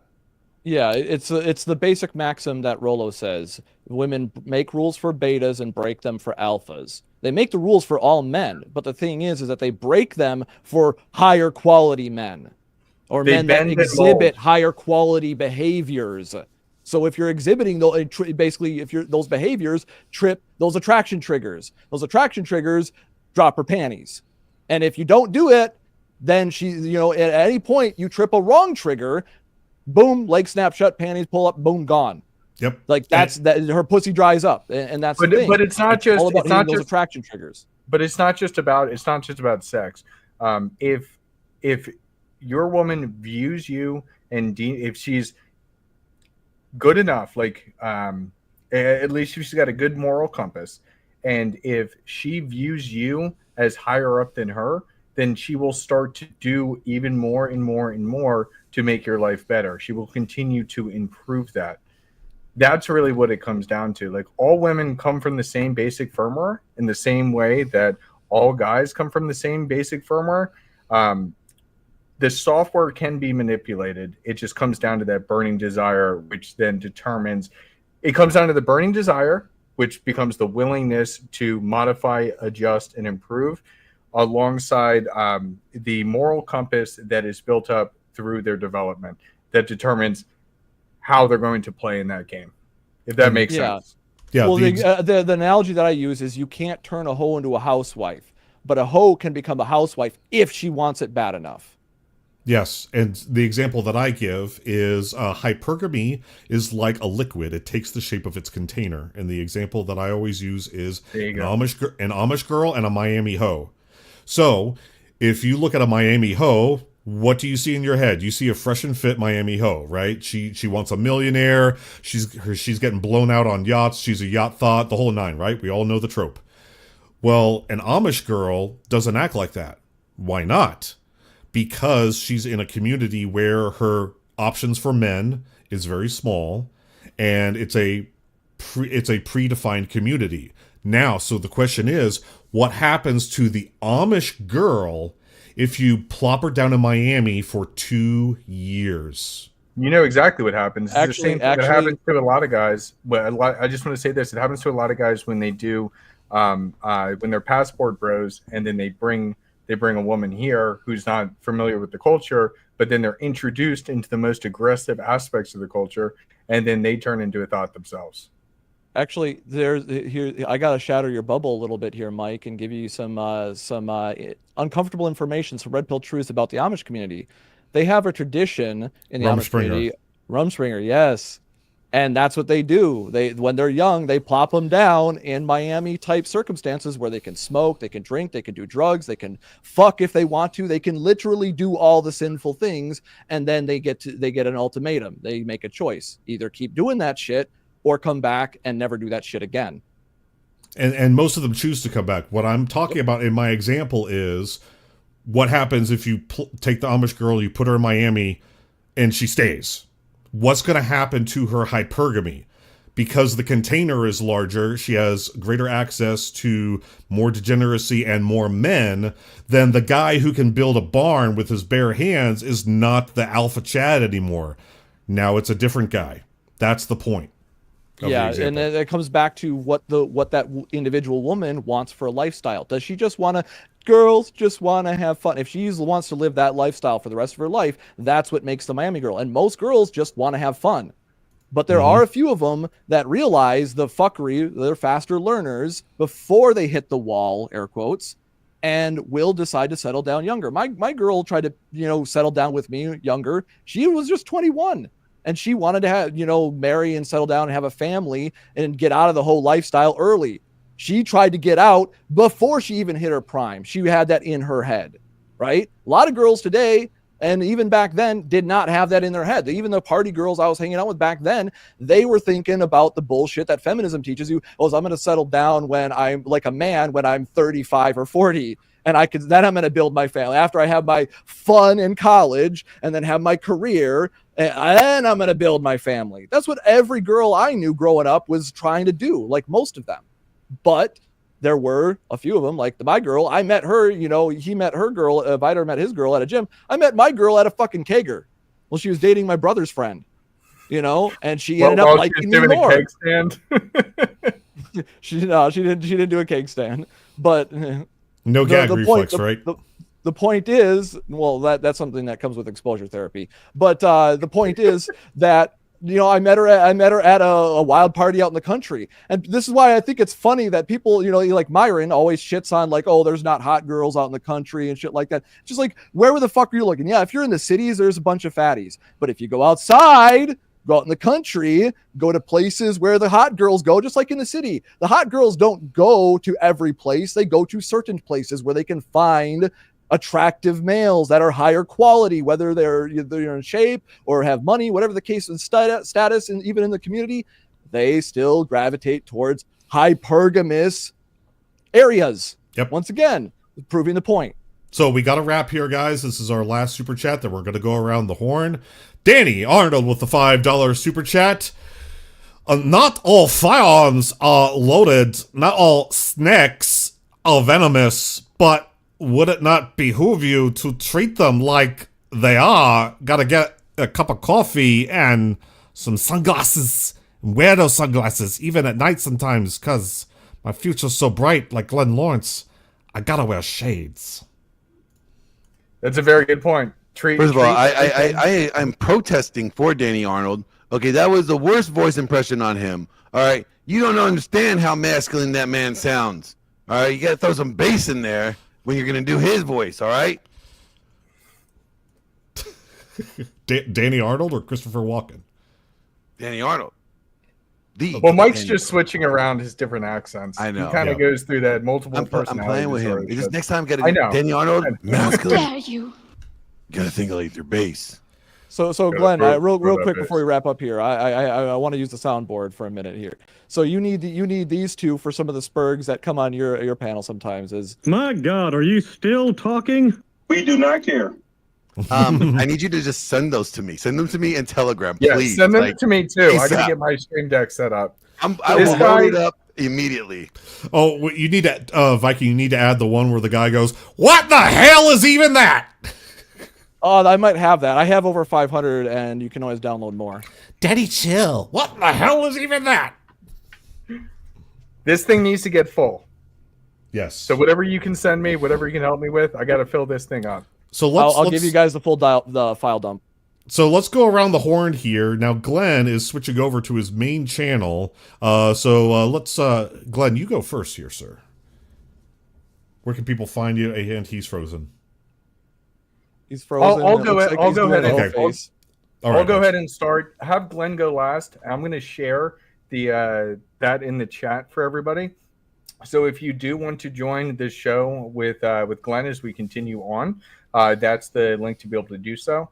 Now, for me, kind of what's going on, we are ramping things up with my Men of Now community. Very excited. Last week, we had Paul's business coach, Nikki, come on, and good Lord, was that probably one of my favorite conversations I've ever had. So I'll go ahead and throw the Men of Now YouTube channel up here if you guys wanted to check that out. If you want to become an entrepreneur, if you are an entrepreneur, or you're just hitting plateaus and you just want to succeed even further, oh my God, this guy is a breath of fresh air to help you do so. I've got a consulting call with him coming up next week, and I'm just very excited. He just gets it. And if you're like in this red pill space, he probably is the perfect person that is in alignment of values with you. He's well worth everything. Oh my God. I can't sing praises enough. And I've already thanked Paul, but I'll thank him publicly again. Thank all you guys. You guys really just, you extend connections and make further connections and just improve people's lives in so many different ways. I'm just forever thankful for that. We will be opening enrollment into that group by the end of the month. And that's going to be very exciting because we do limited enrollment throughout the year. So definitely be on the lookout for that. And then outside of that, if you are a part of the Dragons membership of the DragonShip, we have an upcoming meeting this Tuesday where we have a very special presentation that is going to be talking about money management and how to actually be successful, because a lot of people step on their own dick for way too long. So it's going to be a very exciting time. That's what I got going on.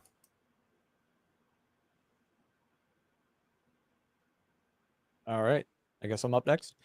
So yeah, Viking Paradigm, you can find me there. I haven't started my video game streaming yet. The current game I'm playing actually fucking cooked my graphics card. A little fun story. I'll tell that sometime. But yeah, other than that, I hope that the practical advice that I gave, stop lying to yourself about, women. right? They're going to be honest with you if you just pay attention. A lot of guys I see over and over again, they just create these covert contracts, start lying to themselves, and then the women can they'll just go along with it. If you lie to yourself, women will go along with your lie.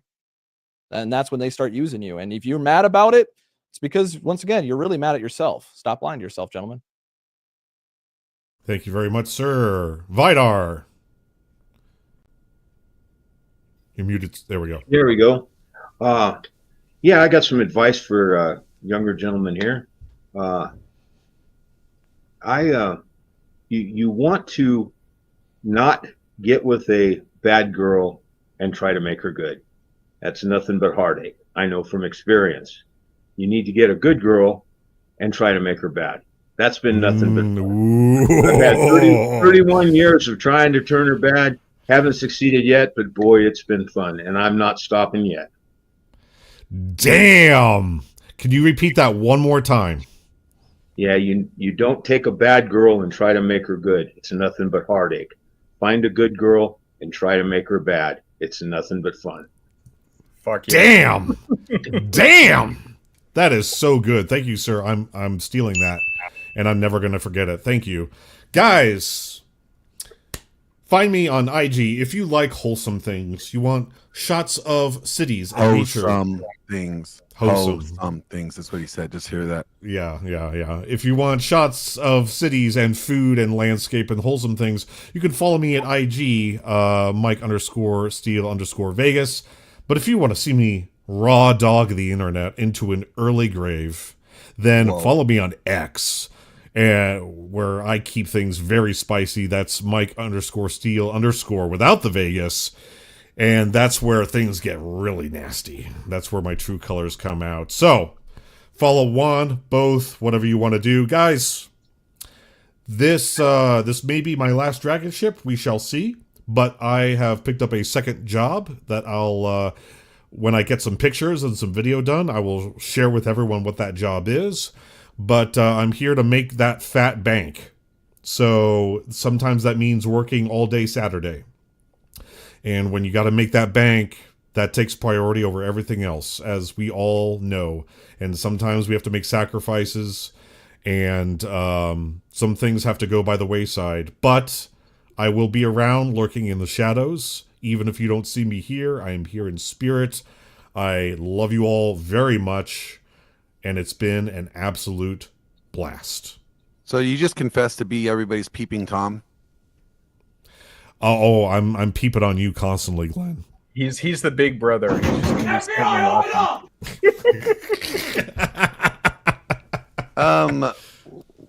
Where can you find me? You can find me at your mom's house after 11 p.m. Monday through Friday. Saturdays are my free days, so I just kind of like don't go to your mom's house. But you can find me on my channel. You guys know Glenn Lawrence Presents. We're gonna be having like a post stream after this one, so if you want to find your way over there, we'll be over there. We are gonna be, coming up with some crazy topics. Like I said, we're gonna have Turd Flinging Monkey on sometime this week, so it's gonna be pretty cool. We're gonna talk about turds and monkeys. Oh my god, that black pillar and like the sex doll stuff that he's into.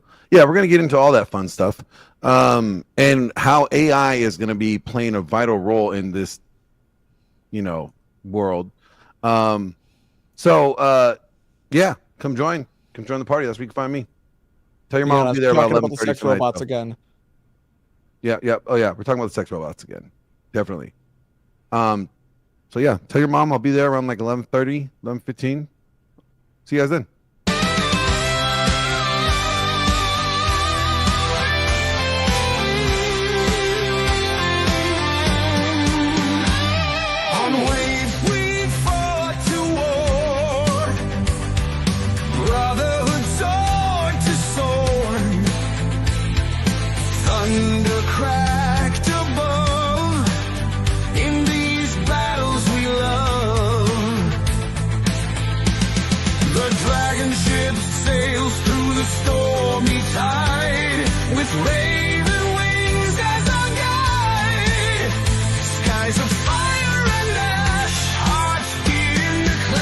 But it's time to run.